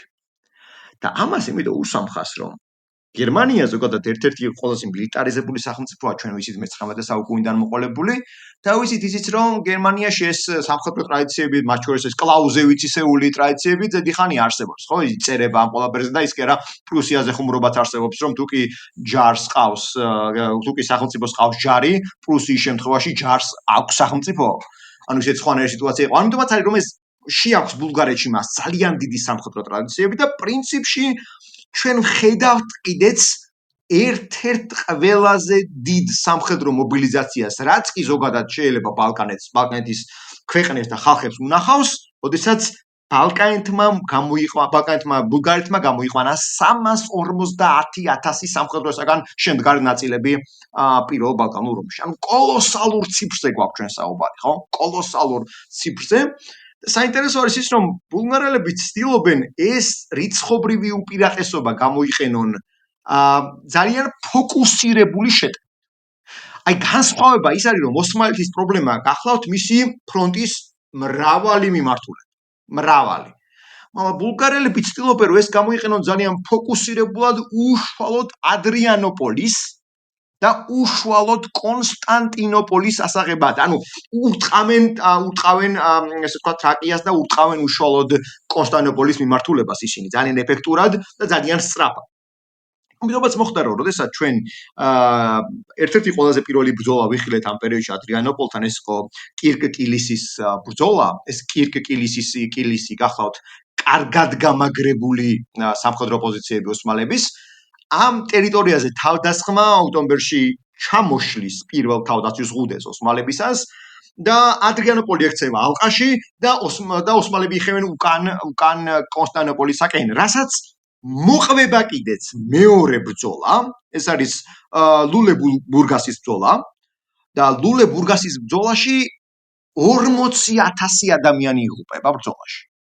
ანუ ეს არის ძალიან დიდი ციფრი, ძალიან დიდი რიცხვი ერთი ბრძოლისათვის, მაშინდელი, ასე ვთქვათ, მაშინდელი სტანდარტებისათვის და ოსმალების თავდაცვის მეორე ზღუდეთ ჩამოშლება. აი ძალიან საინტერესოა რომ ომის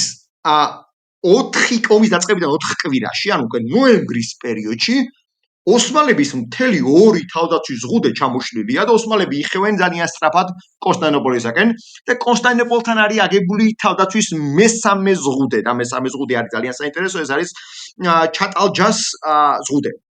ჩატალჯას თავდაცვის ზღუდე არის გაშლილი მთელს ასე ვთქვათ კონსტანტინოპოლის შემოგარენში 30 კილომეტრში კონსტანტინოპოლიდან, გათხრილი არის სანგრები, მოწყობილი არის ფორტიფიკაციები, ადგილზე არიან მობილიზებული ნაწილები, დაჯგუფებები არის განაწილებული მთელი ფრონტის მასშტაბით, ანუ ძალიან კარგად ჩამოყალიბებული მესამე თავდაცვის ზღუდეს ხედავ ჩვენ და სწორედ აი ამ თავდაცვის ზღუდის გადალახვას ვერ ახერხებენ ბულგარელები.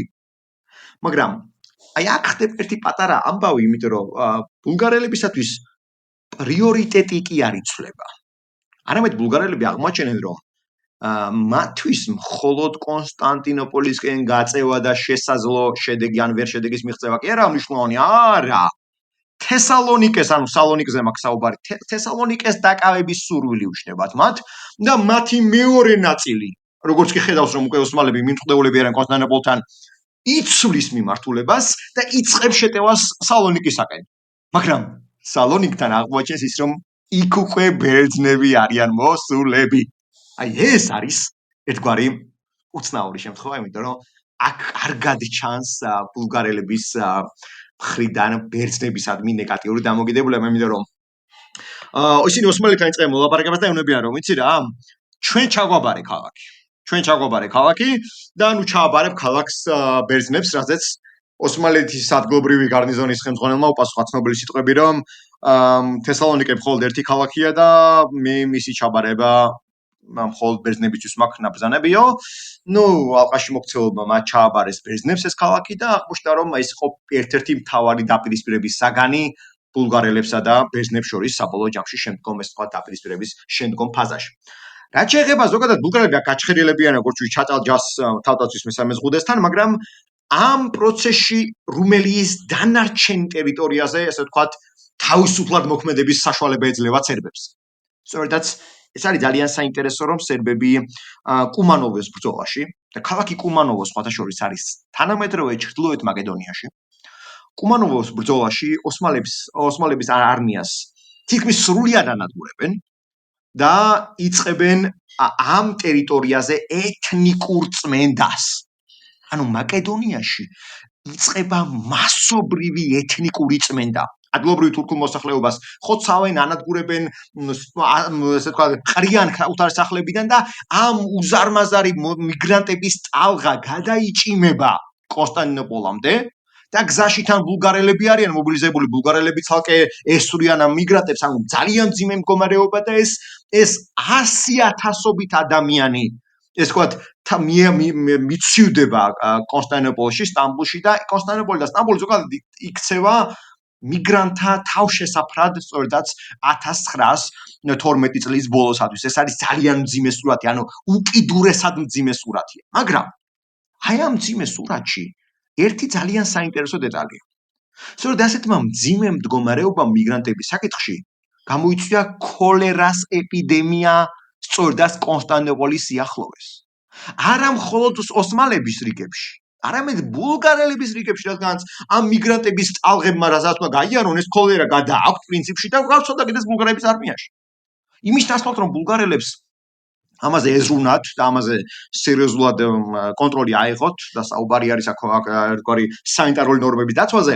თავდაპირველად ამას დიდი დრო არ დაუთმეს და რამაც პრინციპში ბულგარელების შეტევას მნიშვნელოვანწილად დაუსვა წერტილი. შეგვიძლია თქვა ბოლომდე არ მოკლა, მაგრამ წერტილი დაუსვა ქოლერას ეპიდემიამ.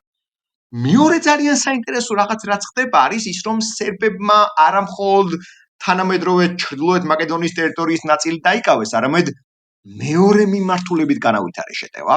ამჯერად უკვე მონტენეგროელებთან ერთად და ისინი შეიჭრნენ ალბანეთში. ანუ თანამედროვე ალბანური დასახლებები სადაც არის. მათ შორის საუბარი გვაქვს კოსოვოზე, თანამედროვე კოსოვოზე. და საინტერესო არის ის, რომ აი ამ პერიოდში, როდესაც სერბები შედიან კოსოვოსა და თანამედროვე ალბანეთის ტერიტორიაზე, ალბანელები მათ წინააღმდეგობითა და იარაღით ხვდებიან. ანუ ისინი ერთის მხრივ ებრძვიან ოსმალებს, დამბობენ რომ ჩვენ გვინდა ოსმალების გაყრა და ჩვენი დამოუკიდებლობა გვინდა, მაგრამ მეორეს მხრივ ისინი ებრძვიან სერბებსაც. ებრძვიან სერბებსაც, იმიტომ რომ მათთვის სერბეთი არ წარმოადგენს გამათავისუფლებელ ძალას. სწორედ აი ეს არის ერთ-ერთი მთავარი ისტორიული ფრაგმენტი, რის შედეგადაც ალბანურ-სერბული დაპირისპირება დღემდე არსებობს. ის რომ როდესაც ალბანეთში ალბანურ საცხოვრებლებში აღმოჩნდებიან სერბები აღმოჩნდებიან მათთვის სრულიად ასე ვთქვათ მიუღებელ ტერიტორიაზე, ანუ ალბანელებისთვის მიუღებელ ტერიტორიაზე. ალბანელები ამბობენ რომ ჩვენ სერბები არ გვაწყობს და იწყება მათი წინააღმდეგ დაპირისპირება და აჯანყებების სერიები. პირველივე დაკავებულ ქალაქებზე მაქვს საუბარი და სწორედაც ეს შემდგომში კოსოვოს საკითხი დღესაც რო ძალიან მძიმე დგას, აქაც ძალიან მძიმე იდგა, რადგან სერბებიც არ ცდილობდნენ ალბანელებისათვის ხელი შეეწყოთ, ადგილობრივ ალბანელებისათვის, რაღაც ან დამოუკიდებლობის მოპოვებაში, ან რაღაცა თუნდაც თანაცხოვრებაში, არამედ ისინი ცდილობდნენ სერბეთისათვის გამოეჭრათ ის პოლიტიკური ნიადაგზე ტერიტორია, რომელზეც მოგვიანებით დიდი სერბეთი შეიქმნებოდა. სწორედ ამიტომაც ალბანეთში სერბების შეტევა შეჩერდა, შენელდა, შეგვიძლია უფრო სწორი იქნებოდა ეს ტერმინი რო ვთქვათ, შენელდა და საბოლოო ჯამში სერბეთის სერბული საბრძოლო მიმართულება ფოკუსირდა და კვლავ დაბრუნდა, მთავარ ფოკუსად გასწორდა მაკედონიის მიმართულებით. მაგრამ აი სწორედ 1913 წელი მოდის და ვხედავთ რომ ოსმალების მდგომარეობის გაუმჯობესებას არაფერი არ უჩანს. არ უჩანს თუნდაც იმიტომ რომ სალონიკის დაკარგვის შემდეგ ოსმალეთში დაპირისპირება მშვიდად ფრაქციონიზმმა იფეთქა ძალიან დიდად, იმიტომ რომ როდესაც სალონიკი დაეცა, ეს იყო ადგილობრივი სამხედრო პოლიტიკური ელიტის, ოსმალეთის სამხედრო პოლიტიკური ელიტაზე მაქვს საუბარი, ერთ-ერთი მთავარი საყრდენი ქალაქი მათთვის და ზოგიერთი მათგანი, მათ შორის როგორც ვთქვით, ქემალ-ფაშა იყო წარმოშობილი ქემალ ათათურქის სწორედ ამ ქალაქიდან და სწორედ ამიტომაც ისინი ცდილობენ ძალაუფლება იგდონ ხელში და ძალაუფლების ხელში ჩაგდების შემდეგ კვლავ წამოწიონ, ესე ვთქვათ, აგრესიული სამხედრო კამპანია გააგრძელონ, ესე ვთქვათ, ბულგარეთის წინააღმდეგ და არ დანებდნენ ბულგარეთს არაფრის ფასად. სხვათა შორის, ამ პერიოდში ძალიან საინტერესოა, რომ ენვერ ბეი, რომელიც ენვერ პაშად არის ცნობილი, ენვერ ბეიმ უარი განაცხადა ნებისმიერ მოლაპარაკებაზე, რომელიც უკვე ლონდონში უნდა გამართულიყო, ლონდონის კონფერენციაზე მაქვს საუბარი და მან თქვა, რომ ის გააგრძელებდა ბრძოლას ბოლო გამარჯვებამდე. სხვათა შორის, გალიპოლის ოპერაცია, რომელიც პირველ მსოფლიო ომში ვიხილეთ და იყო წარუმატებელი ბრიტანელების მხრიდან, ოსმალებმა სცადეს გალიპოლიში გადაესხათ დესანტი, უკვე ბულგარელების წინააღმდეგ და ძალიან წარუმატებლად. ანუ მათი მცდელობა რომ ძალაუფლება განემტკიცებინათ ამ ახალ ელიტას, რომელიც ახალგაზრდა თურქების იდეებზე იყო ნაკვები და ძალაუფლება მაქსიმალურად კონსოლიდაცია მოეხდინათ ოსმალეთის იმპერიაში, აღმოჩნდა რომ ფუჭი იყო, იმიტომ რომ სინამდვილეში ომი უკვე მაშინ დამარცხდა, როდესაც ადრიანოპოლი ალყაში მოექცა უიმედოდ და შეიძლება ვთქვათ, რომ მისი დაცვის საშუალება და მისთან რაღაცა მიახლოების შანსი პრაქტიკულად აღარაფერი აღარ ჰქონდათ.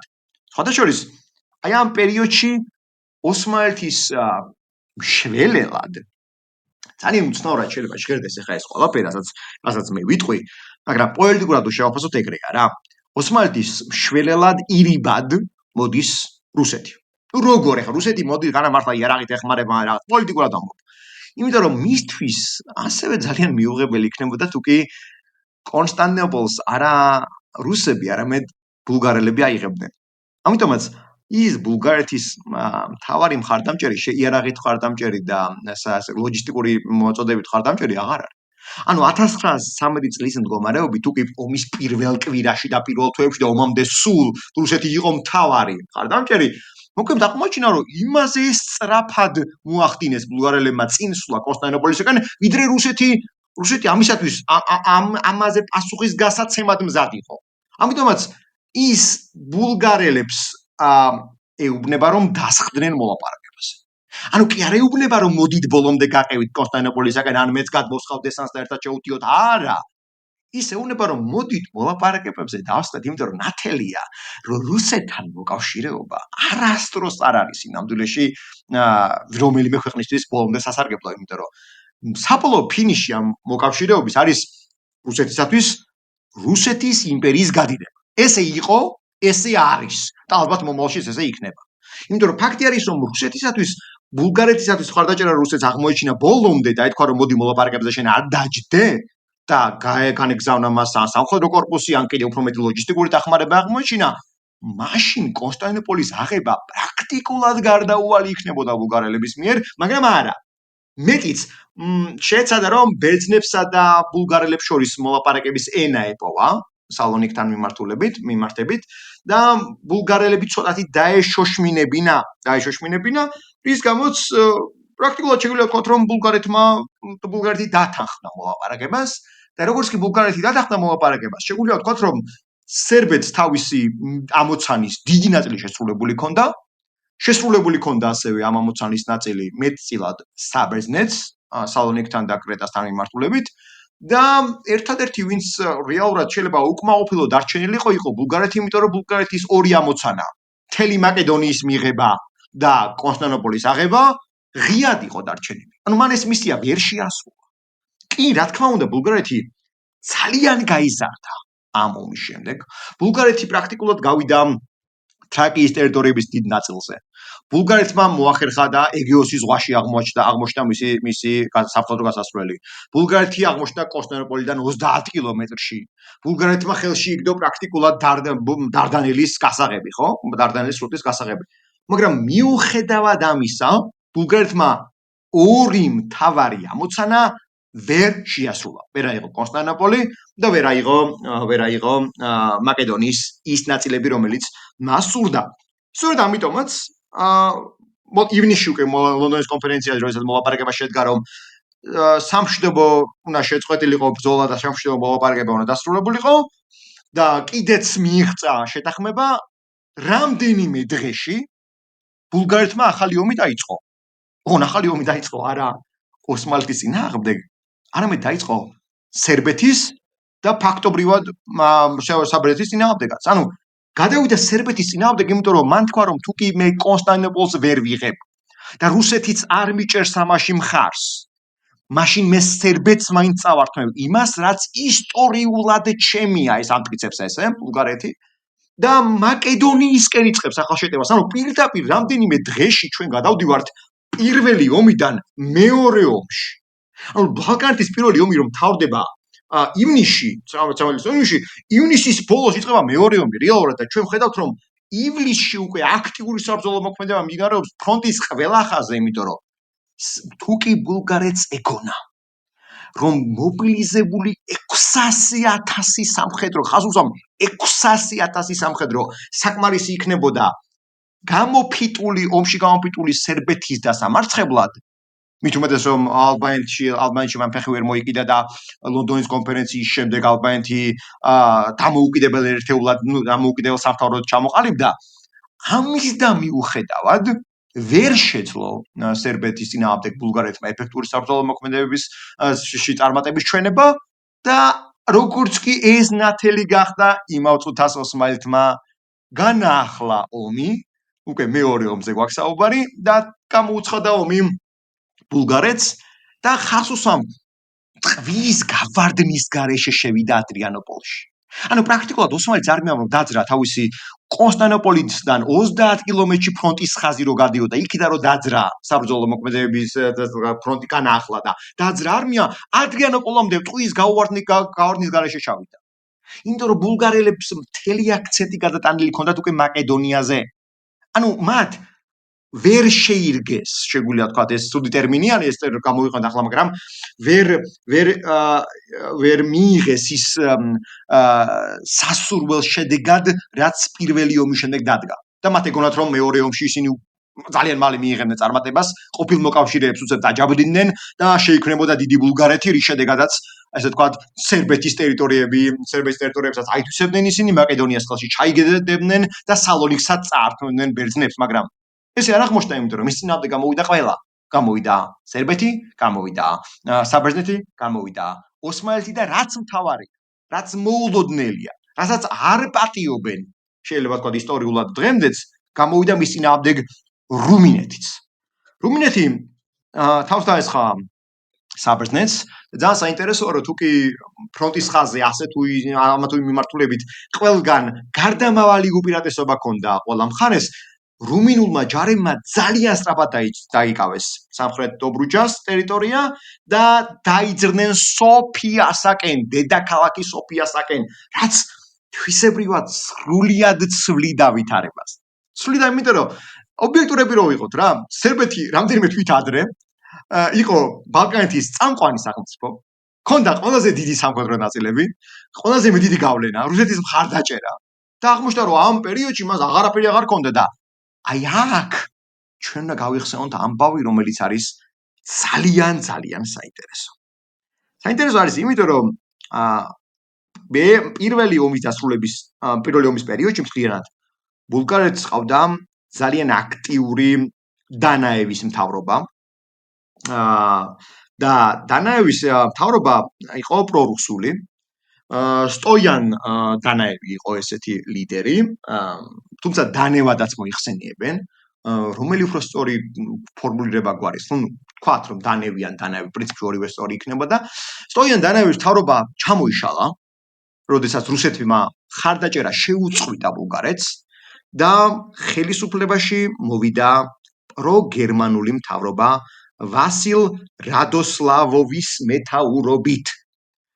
ძალიან საინტერესო არის ეს, იმიტომ რომ პროგერმანული მთავრობის იმედად ბულგარეთს ჰქონდა იმის, ესე ვთქვათ, გათვლა, რომ საბოლოო ჯამში ავსტრიისა და გერმანიის მხარდაჭერით ის სერბეთს დაამარცხებდა. თუ კი ის ვერ დაამარცხებდა სერბეთს მარტო, ის დაამარცხებდა ავსტრიისა და გერმანიის მხარდაჭერით. სხვათა შორის, ეგ ამბავი, მე მგონია რომ არის საკვანძო მოვლენა, რასაც დიდი ხანი ყურადღებას არ უთმობენ ხოლმე. არ უთმობენ ორი მიზეზის გამო, იმიტომ რომ ეს თითქოს მოვლენები ერთმანეთთან დაშორიშურებულია საკმაოდ დიდი ხნით, მაგრამ უყურეთ 1913 წელს მოსული ხელისუფლებაში პროგერმანული მთავრობა ზეგავლენას ახდენს მეორე მსოფლიო ომის წინა პერიოდზე, ალბათ მეორე მსოფლიო ომის პერიოდის ბულგარეთზე, როდესაც 1940 წელს ბულგარეთში ძალიან ძლიერი პროგერმანული განწყობები არსებობდა და გერმანიის აქტიური მხარდაჭერით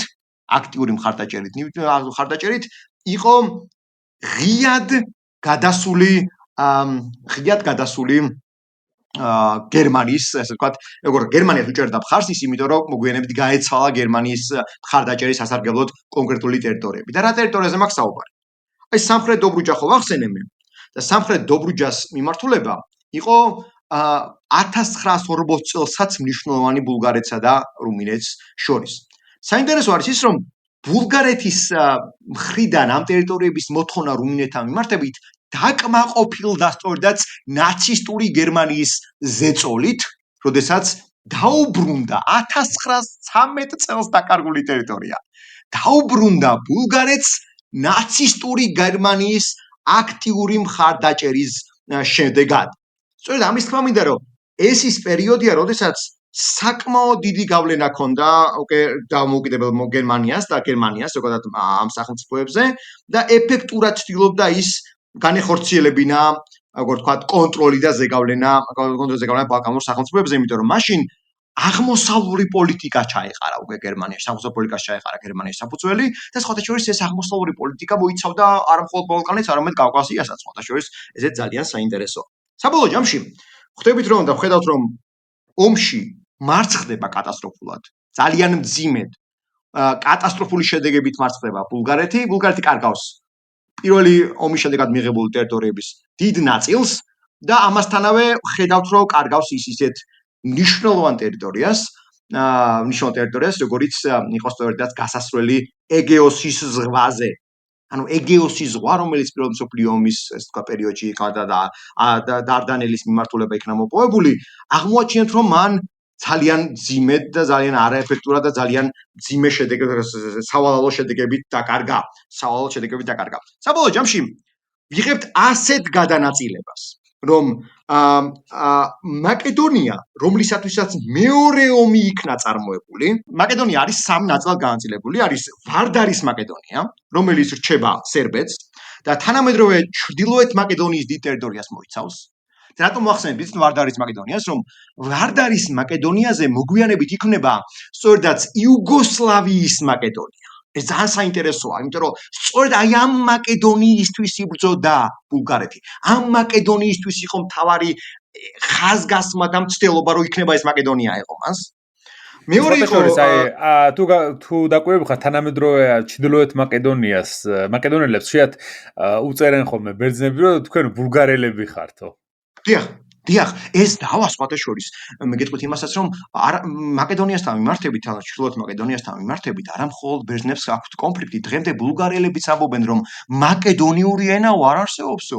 იტყუებითო ბულგარული ენის დიალექტიაო ისინი ამბობენ. არ არსებობს ცალკე ენაო, მაგას ამბობენ.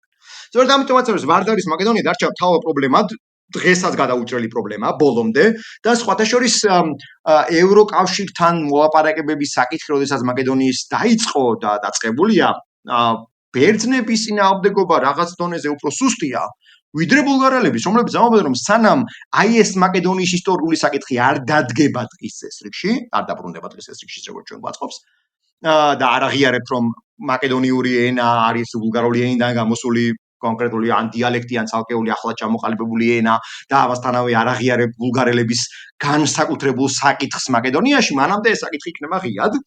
და მეორე ძალიან მნიშვნელოვანი იყო ის, რომ ეგეოსის მაკედონია, ანუ სალონიკის მხარე, თლიანად რჩება ბერძნებს და სხვათა შორის ეს ის მაკედონია, საიდანაც ალექსანდრე მაკედონელი არის წარმოშობილი, მაგრამ აი მაკედონიის ის მცირე ტერიტორია, რასაც პირინის მაკედონია ეწოდება, რჩება ბულგარეთს.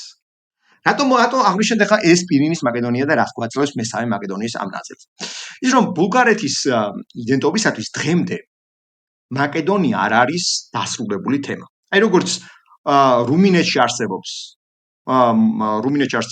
მოლდოვა, რუმინეთში არსებობს მხარე მოლდოვა და ცალკე არსებობს სახელმწიფო მოლდოვა და ღიად არის დარჩენილი სახელმწიფო მოლდოვა საკითხი ბოლომდე ხო გადაუჭრელია, იმიტომ რომ მოლდოველები ამბობენ რომ რუმინელები ვართ და რუმინელები ამბობენ რომ მოლდოვა რუმინული არის და ენა რუმინული არის და ეს საკითხი ძალიან მწვავედით გაგაერთიანება არ გაერთიანებასთან დაკავშირებით და დღემდე არ არის ბოლომდე საბოლოო პასუხი მიღებული ამ თემასთან დაკავშირებით, იმიტომ რომ გასაგები არის გაგაუზიისა და ტრესტრისპირეთის საკითხი, რომელიც მოლდოვას უდგას, მაგრამ მსგავსი რაღაცა არსებობდა და არსებობს ბულგარეთთან მიმართებითაც, იმიტომ რომ ბულგარეთში პირინის მაკედონიის საკითხი არის ასევე ძალიან ესეთი ხიდი. აი ამბობს რომ პირინის მაკედონია არის მაკედონიის მხოლოდ პატარა და პირინის მაკედონია უნდა იყოს დიდი, უფრო მეც უნდა მოიცავდეს. ამასთანავე მეორე ძალიან მძიმე შედეგია მაკედონიური ბალკანური ომების არის კოსოვოს თემა. ის რომ კოსოვო საბოლოო ჯამში აღმოჩნდა სერბეთის ხელში, მაგრამ ეს უკვე პირველი მსოფლიო ომის შემდეგ პერიოდზეც გვაქვს საუბარი, არა მხოლოდ ამ ომებზე გვაქვს საუბარი, შემდგომ პერიოდზეც, არამედ ის რომ ალბანელებსა და სერბებს შორის ურთიერთობა იყო უკიდურესად ცუდი ამ ომის შემდეგ და აღარც გაუმჯობესებულა. ანუ ეს საკითხი არის ასევე საინტერესო, იმიტომ რომ სერბებისა და ალბანელების ურთიერთობა ყოველ დაშენებული არის დღემდე ამ ძველ მოგონებებზე, რომელიც როგორც ჩვენ აღვნიშნეთ ეთნოკულტურული ეს განმარტებანი, რომელიც აქვს ნაციონალისტებს და ეთნოკულტურული სიმბოლოები, რომელიც სულ არსებობს ნაციონალიზმში, დაფუძნებული არის ნეგატიურ მოგონებებზე, ნეგატიურ გამოცდილებაზე და ამიტომაც მათ შორის ურთიერთობა არის საკმაოდ ცუდი, თუ შეგვიძლია ასეც დავარქვა დღემდე. და მესამე ძალიან ისეთი საკითხი, რომელიც მძიმედ დარჩა ის რომ რუსეთისადმი ნდობა სრულიად შეირყა და თუკი რუსეთი იყო ბულგარეთისათვის ცენტრალური დასაყრდენი ძალა, გახდა მხოლოდ სერბეთისათვის ცენტრალური დასაყრდენი ძალა რუსეთი. ანუ ეს დღემდე რომ სერბეთში არსებობს ძალიან ძლიერი პრორუსული ფრაქციები, სწორედაც აი ამ მე-19 საუკუნის გამოცდილება მაჩვენა, რომ სერბეთისათვის დიდი სერბეთის იდეა იქნებოდა თუ პანსლავური იდეები იქნება თუ სამხრეთ სლავების გაერთიანების იდეა იქნებოდა, რუსეთი სერბეთისათვის სულ იყო პოზიტიური აქტორი. ბულგარეთში დღემდე არის ვარად გაყოფილი აზრი. ბულგარეთში არსებობს პრორუსული ფრთები. კი, არსებობს დღემდე მოსახლეობის ყოველი ნაწილი პრორუსულია, მაგრამ დიდი ნაწილი არ არის პრორუსული, მათ შორის ახლა უკრაინის ომთან მიმართებითაც მისი დამოუკიდებულება ბულგარეთის არ არის ესეთი, ასე ვთქვათ, ცალსახა, მაგრამ პრორუსულს ნამდვილად ვერ დავარქმევთ, პირიქით ის უკრაინასაც ეხმარება, იარაღითაც კი. მაგრამ აი ეს ძველი გამოცდილება, განსაკუთრებით ბალკანური ომების გამოცდილება, მას ძალიან მძიმე, თხინჯად, ნეგატიურ მოგონებად ახსოვს და ეს მოგონებები მოგვიანებით ჩვენ ვიცით რომ პირველ მსოფლიო ომშიც გამოიხატა. პირველ მსოფლიო ომში ძალიან აქტიურად გამოიხატა ხო ბულგარეთის საკითხი რანაირადაც როგორც იყო. მაგრამ მე რასაც შევაჯამებდი და მე როგორც ვიტყოდი ამ ასე ვთქვათ ბალკანური ომის საკითხს, იქნებოდა ასე, რომ ბალკანურმა ომმა არა მარტო გამოცდილება მისცა ადგილობრივ მოსახლეობას, ადგილობრივ სახელმწიფოებს თუ რა მოოდინი შეიძლება კონტაქტ მეზობლებისაგან, არამედ მათ კიდევ ერთ რამეში დაარწმუნა ისინი, რომ გარე ძალების ჩარევის გარეშე მათი სანუკვარი ოცნებების აღსრულება პრაქტიკულად წარმოუდგენელი იყო, იმიტომ რომ გარე ძალები, ანუ საუბარი მოქვს დიდი გეოპოლიტიკურ მოთამაშეებზე, ავსტრიაზე, დიდ ბრიტანეთზე, გერმანიაზე და ასე შემდეგ, შეუძლებელი იქნებოდა პრაქტიკულად მათი მხარდაჭერის გარეშე ამ ყველაფრის მიღწევა და ესეც გამოჩნდა, რომ ამ ომმა და შემდგომი ომების საფუძველი შექმნა, ოღონდ შემდგომი ომების საფუძველი არა მარტო, არამედ ომების საფუძველი, რომელსაც მხარდამჭერებად გამოვიდოდნენ. გამოვიდოდნენ დიდ გერმანული სახელმწიფოები, გამოვიდოდა რუსეთი, გამოვიდოდა უკვე ოსმალეთის სამართალმემკვიდრეები და ასე შემდეგ და 90-იანი წლები პრინციპში ამის ნათელი და სრულმასშტაბიანი გამოლინება იყო კიდეც. კი ბატონო, ძალიან ვთქვათ კომპლექსური საკითხი არის რა, ანუ იმდენი მხარე მონაწილეობს ამ ყველაფერში, ჯერ მარტო ადგილობრივი ეს სახელმწიფოები, ამდენი ენა, ამდენი ერი, რომელიც იქ არსებობს ბალკანეთზე, პლუს ამას ემატება ის ისტორიული საფუძვლები, რაც ამას აქვს და რის საფუძველზეც ისინი ამ სხვა ტერიტორიებზე ერთმანეთს ებრძვიან და უპირისპირდებიან, დღემდე გრძელდება, ხო, ეს გამუდმებულად. ყველაზე ქაოტური მხარეა ერთ-ერთი, ხო, სოფლიოში, ბალკანეთი, უდაოდ შეიძლება ითქვას ამაზე. და აი ვიცი, როდის მოხდება ეს ბალკანეთის საკითხის დასტაბილურება ბოლომდე, არავინ არ იცის, ხო, ამ თვალსაზრისით, იმიტომ რომ დღემდე აი ძალიან ბევრი ისტორიული იარა არის ამაზე ბალკანეთზე. მაგალითად აი სერბები მუდმივად ამ იხსენებენ იმას თუ რა მოხდა მე-20 საუკუნეში მათი ისტორია, ანუ თავიდან ბოლომდე მათი დღევანდელი მდგომარეობა არის მიბმული და პირდაპირ დაკავშირებული იმასთან მე-20 საუკუნეში რა გადაიტანეს, ხო, სერბებმა, რა გზა განვლეს ისტორიული, თავიდან ბოლომდე იმაზე მიბმული. იგივე ალბანეთის ეხება ეს, იგივე ყველა სახელმწიფოს ფაქტობრივად, რომელიც თავის დროზე ან ოსმალეთის მმართველობის ქვეშ იყო, ან ავსტრიის იმპერიაში შედიოდა, ან რაღაც ნაწილობრივ რუსეთისა, ზოგადად აი ძალიან რთული რეგიონი არის ამ თვალსაზრისით, რომელსაც საქართველოს შუაშორის ძალიან ნაკლებად იცნობენ. არა და ბალკანეთის კონფლიქტები და იქ არსებული პრობლემები გარკვეულწილად შეიძლება პარალელებადაც კი გამოვიყენოთ ხოლმე, როდესაც კავკასიაზე მიდის ამ შემთხვევაში საუბარი, რაღაც თვალსაზრისით შეიძლება ითქვას, რომ არის გარკვეული მსგავსებები, ხო, ამ თუ იმ საქმეებს შორის. რაც შეეხება თანამედროვე ბალკანეთის სახელმწიფოებს და მათ შორის არსებულ კონფლიქტებს. რას ფიქრობ, აი პირველ და მეორე ბალკანურ ომებთან უშუალოდ რა ისტორიული მეხსიერებაში რა არის შემორჩენილი ამ ხალხებისა და თუ ისინი იყენებენ და აპელირებენ დღემდე ამ ყველაფერს აი თავიანთ განცხადებებში მაგალითად ან ისტორია როგორ იწერება ამ მხარეებში, რომელთაც აი შეგვიძლია ვთქვათ, რომ აი იმის კვალი დღემდე იკითხება. ხო, ძალიან საინტერესო კითხვაა. სხვათა შორის ბულგარეთში პირველი ბალკანური ომი რაღაცა ბულგარელების გაბრწყინებისა და ზენიტის იდეადაა მოხსენიებული. ხოლო მეორე ომი ბულგარულ ისტორიაში და ლიტერატურაში, რომელსაც სკოლაში ასწავლიან, მიჩნეული არის გარე ძალების ერთ-ერთი მთავარი ფაქტორად დამარცხების არის გარე ძალების ანტაგონიზმი ბულგარეთის სურვილზე, რომ ყოფილიყო ის დიდი და სამართლებრივად ქონოდა მას დიდი ტერიტორიები, მათ შორის კრიტიკა არის რუსეთთან მიმართებით და ასევე ძალიან საინტერესო არის პარალელი რომ გავავლოთ სერბეთთან როგორი არის, იმიტომ რომ სერბები თავიანთი დიდი სერბეთის იდეის ჩაშლას უკავშირებენ ავსტრიას და ამბობენ რომ არა ავსტრიის მხრიდან ბოსნიის ანექსია და რომ არა ავსტრიის მხრიდან ალბანეთის მხარდაჭერა სერბეთი მიაღწევდა თავის ასე ვთქვათ დიდი სერბეთის იდეას უფრო ადრე და სერბეთში შემდგომი კონფლიქტები აღარ იქნებაო, მაგრამ ისინი უფრო შორს მიდიან და ზოგიერთი სერბი ასე ვთქვათ განსხვავებული პოლიტიკური განწყობის მქონე ადამიანი ღიად ამბობს რომ ავსტრია-უნგრეთის იმპერია ძალიან წააგავდა თანამედროვე ევროკავშირს და შესაბამისად მისი ნდობა როგორც არ შეიძლებოდაო ადრეო, აი ახლაც არ უნდა ვენდოთ ევროკავშირს, ასე ინტერპრეტაციასაც კი აკეთებენ ხოლმე. აი რაც შეეხება საბერძნეთში ბალკანური ომები არის უფრო მეტად ესე მისი გაერთიანების ომებად მოაზრებული, იმიტომ რომ მან კრეტა მიიღო, მან სალონიკი დაიბრუნა, მან ეგეოსის ზღვაში განავითარა ეს ტერიტორიები, კუნძულები მიიღო.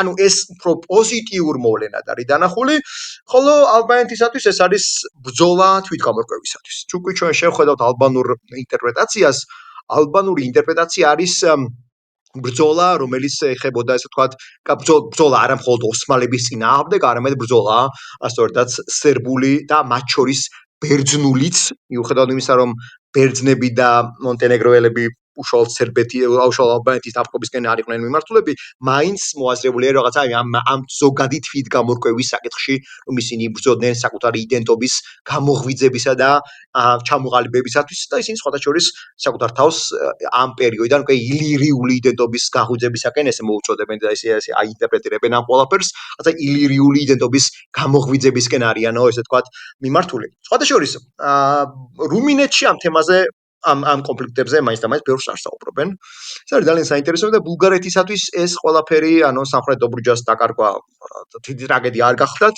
არ გახლდათ, იმიტომ რომ ამ ტერიტორიაზე ბულგარელები მართლაც დიდი რაოდენობით ცხოვრობდნენ და ასე ვთქვათ, კონფლიქტები და აჯანყებები უშუალოდ რუმინეთის შიგნით დიდი ხნის განმავლობაში გრძელდებოდა. სხვათა შორის, ერთი შემაჯამებელი რაც შეიძლება თქვა არის ის, რომ ბულგარეთში საკუთარი ძიმე მდგომარეობის, როდესაც მდგომარეობა არ არის ხოლმე სასურველი და სხვათა შორის დღემდე ბულგარეთში პოლიტიკური სტაბილურობა მიღწეული არ არის, ბევრ საკითხში ძალიან პრობლემური არის. 80-იან წლებიდან მოყოლებული აბრალებენ კვლავ თურქულ მოსახლეობას ხოლმე. ცნობილი ამბავია, რომ 1983-99 წლებში 300,000 თურქი მოსახლეობის ეთნიკური წმენდა ჩაატარეს კომუნისტურ ბულგარეთში. ანუ ეს რატო გავუსვი ახლა ამას ხაზი, იცით რომ ეს საკითხი დღეს რაღაცა ტაბუირებულია, შეუსწავლელია, ნაკლებად მოსაუბრეა სხვა ტერიტორიაზე, მაგრამ ფაქტი ის არის, რომ ამ ძველმა ანტაგონიზმმა, ესე ვთქვათ, ბალკანური ომების განმოყოლებულმა ანტაგონიზმმა კვალი იმდენად მძიმედ დააჩნია ამ კონფლიქტს, ამ ასეთ ურთიერთობას, რომ დღემდე ბულგარეთში თურქეთზე რომ იდგება ხოლმე საქმე, ან რუსეთზე რომ იდგება ხოლმე საქმე, ან თუნდაც დანარჩენ ევროპაზე რომ იდგება ხოლმე საქმე, სულ ფრაქციები ჩნდება. ზოგიერთი ფრაქცია ემხრობა, მაგალითად ურთიერთობას რუსეთთან, ურთიერთობას დანარჩენ ევროპასთან ძალიან აქტიურად, ევროკავშირის წევრიც არის ცნობილი ამბავია, ემხრობა თურქეთთან ურთიერთობას, მაგრამ ეგრევე ჩნდება მეორე ფრაქცია, რომელიც ამბობს, რომ არა ისტორიულად მათ გვიღალდეს, ან ისტორიულად ისინი ჩვენი მტრები იყვნენ, ან ისტორიამ გვანახა რომ და ყვებიან ხოლმე შემდგომ აი ამ ნარატივს. ამიტომაც არის რომ ეს საკითხი, აი განსაკუთრებით მძიმედ კი არა ადრიანოპოლის დაკარგვა, არამედ დანარჩენი მაკედონიის, ჩრდილოეთ მაკედონიის ტერიტორიაზე მაგ საუბარი დაკარგვაზეა ხოლმე საუბარი, დღემდე საკუთარი კვალი აქვს დამჩნეული ამ ყველაფერს და ვფიქრობ რომ ამის ხელახლა გადახედვა ძალიან რთული იქნება, რადგანაც როგორც უყვართ ხოლმე სერბეთში თქმა, ის რაც ისტორია დანარჩენ ევროპისათვის თანამედროვეობაა ჩვენთვისო. სწორედ ეს არის ის ერთ-ერთი მთავარი განმარტება, რის გამოც შეგვიძლია ვთქვათ, რომ კონფლიქტი და დაძაბულობა მათ შორის ესე მარტივად განმოხტვადი არ არის. შეიძლება ვიხილოთ ერთადერთი გამოსავალად ის, რომ მოგვიანებით თუ კი მთელი, ესე ვთქვათ, ბალკანეთი აღმოჩნდება მართლა თავისუფალი მიმოსვლის ზონაში, რასაც შენგენი ეწოდება, ეკონომიკური მიმოსვლის ზონაში, შეიძლება მათ შორის ეს ნეგატიური დაძაბულობა გადაილახოს იმის რომ ურთიერთობა განვითარდეს გარკვეული ეკონომიკური, პოლიტიკური, კულტურული უკვე სხვაგვარი, მაგრამ აი ამ წლების განმავლობაში ეს ტერიტორია როგორც იყო მოქცეული ერთ-ერთ ყველაზე როგორ ვთქვათ, მიყრუებულ და ყველაზე შორეულ ზონად ევროპაში, ამანამდე ჩამოყალიბდა გარკვეული გარიყულობის განცდა, კონფლიქტის განცდა და საბოლოო ჯამში ამ კონფლიქტმა თავისი გავლენას დღემდე, ესე ვთქვათ, ამჩნევს პოლიტიკურ ურთიერთობებზე. კი ბატონო, მეც დაახლოებით ესეთი წარმოდგენა აქვს ამ ბალკანურ რეალობაზე, თანამედროვეზე, ძალიან რთული რეგიონია, ისე აღნიშნავდი და მედი მაქვს რომ პოდკასტშიც შემდგომშიც შევეხებით ამ რეგიონის ისტორიას, იმიტომ რომ ბევრი თვალსაჩინო ძალიან საინტერესო არის. აი თუნდაც ხა დღეს უფრო მეტად აქცენტი ქონდა ბალკანურ ომებზე და უფრო სამხრეთ ნაწილზე შედარებით, აი რუმინეთი და ჩრდილოეთი კიდე ცალკე სხვა ის განხილვის თემა. აი მე ვფიქრობ, რომ აი უნგრეთის და რუმინეთის საკითხზე შეიძლება ცალკე ეპიზოდის გაკეთება, რომელშიც აი რაღაცა ხო, აი აღმოსავლეთ ევროპის ისტორიაზე უფრო მეტი ეპიზოდი გვჭირდება რა, როგორც აკვირდები. იგივე შეიძლება აქ ჩავთოთ თუნდაც პოლონეთიც, მანამდე ლიტვის დიდი სამთავრო, შემდგომში უკვე ბელარუსი და პრიბალტიკა და ზოგადად ეს ზონა ისტორიული. ანუ ზოგადად აღმოსავლეთ ევროპის ისტორია ჩვენთვის არის ძალიან მნიშვნელოვანი და ძალიან ბევრი თვალსაჩინოით აი ჩვენ აინც ამ რეგიონს მივაკუთვნებთ ხოლმე თავს, ხო აღმოსავლეთ ევროპაში განვიხილავთ საქართველოს, იმიტომ რომ ეს უკიდურესი აღმოსავლეთითა ვართ, რა თქმა უნდა, ჩვენ, მაგრამ ყოველ შემთხვევაში ყველაზე მეტი კავშირი, კონტაქტი და ასე თუ ისე საერთო ინტერესები მაინც აღმოსავლეთ ევროპასთან გვაქვს და ასე რომ უნდა ვიცნობდეთ ამ რეგიონს, ისევე როგორც უნდა ვიცნობდეთ მეზობლებს, ჩვენ მეზობლებს, რომლებზეც თვალსაჩინო ასევე არ მაქვს ეპიზოდები, უნდა ვთქვა, რომ ჯერჯერობით ვერ მოახერხე, რაღაცნაირად მინდა რომ ძალიან ობიექტური, ძალიან ესეთი სანდო ეპიზოდი გავაკეთო როგორც სომხეთის ისე აზერბაიჯანის საკითხზე, დაწყებული თუნდაც რაღაც გაუძლად შორეული ისტორიიდან თანამედროვეობამდე და რაც იმედი მაქვს რომ მოვაბავთ თავს ამას მწარე პოდკასტში.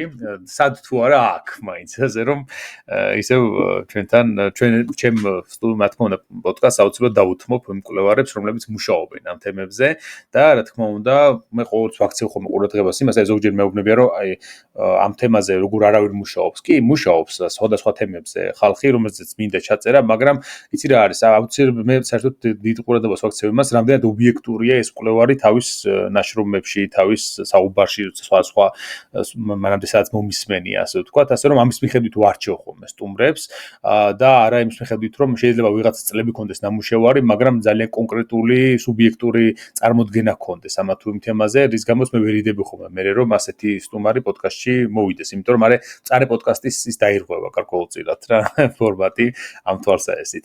ამიტომაც აი მე ყველა შემთხვევაში ის ვეცდები რომ იყოს ყველა ეპიზოდი ისეთი ჩაწერილი, რომ ეს სტუმარის პირადი რაღაცა განწყობა არ ასახავდეს, არამედ ასახავდეს მშრალად თუნდაც ისტორიას, ძალიან ცივა, ძალიან ისეთი მესამე პირის თვალით დანახულ ისტორიას და არა მაგალითად იმას რომ აი შენ პირადი მე ვსო გადმოსცემ, გრძნობებს ამა თუ საკითხთან დაკავშირებით, რაც არ მივესალმები ხოლმე. ხშირად მე მეცნიერებაში და რადგან მწარე პოდკასტშიც ვინარჩუნებ რაღაცა აკადემიურ გარემოს უფრო მეტად, რა თქმა უნდა, ასე უნდა იყოს აქაც.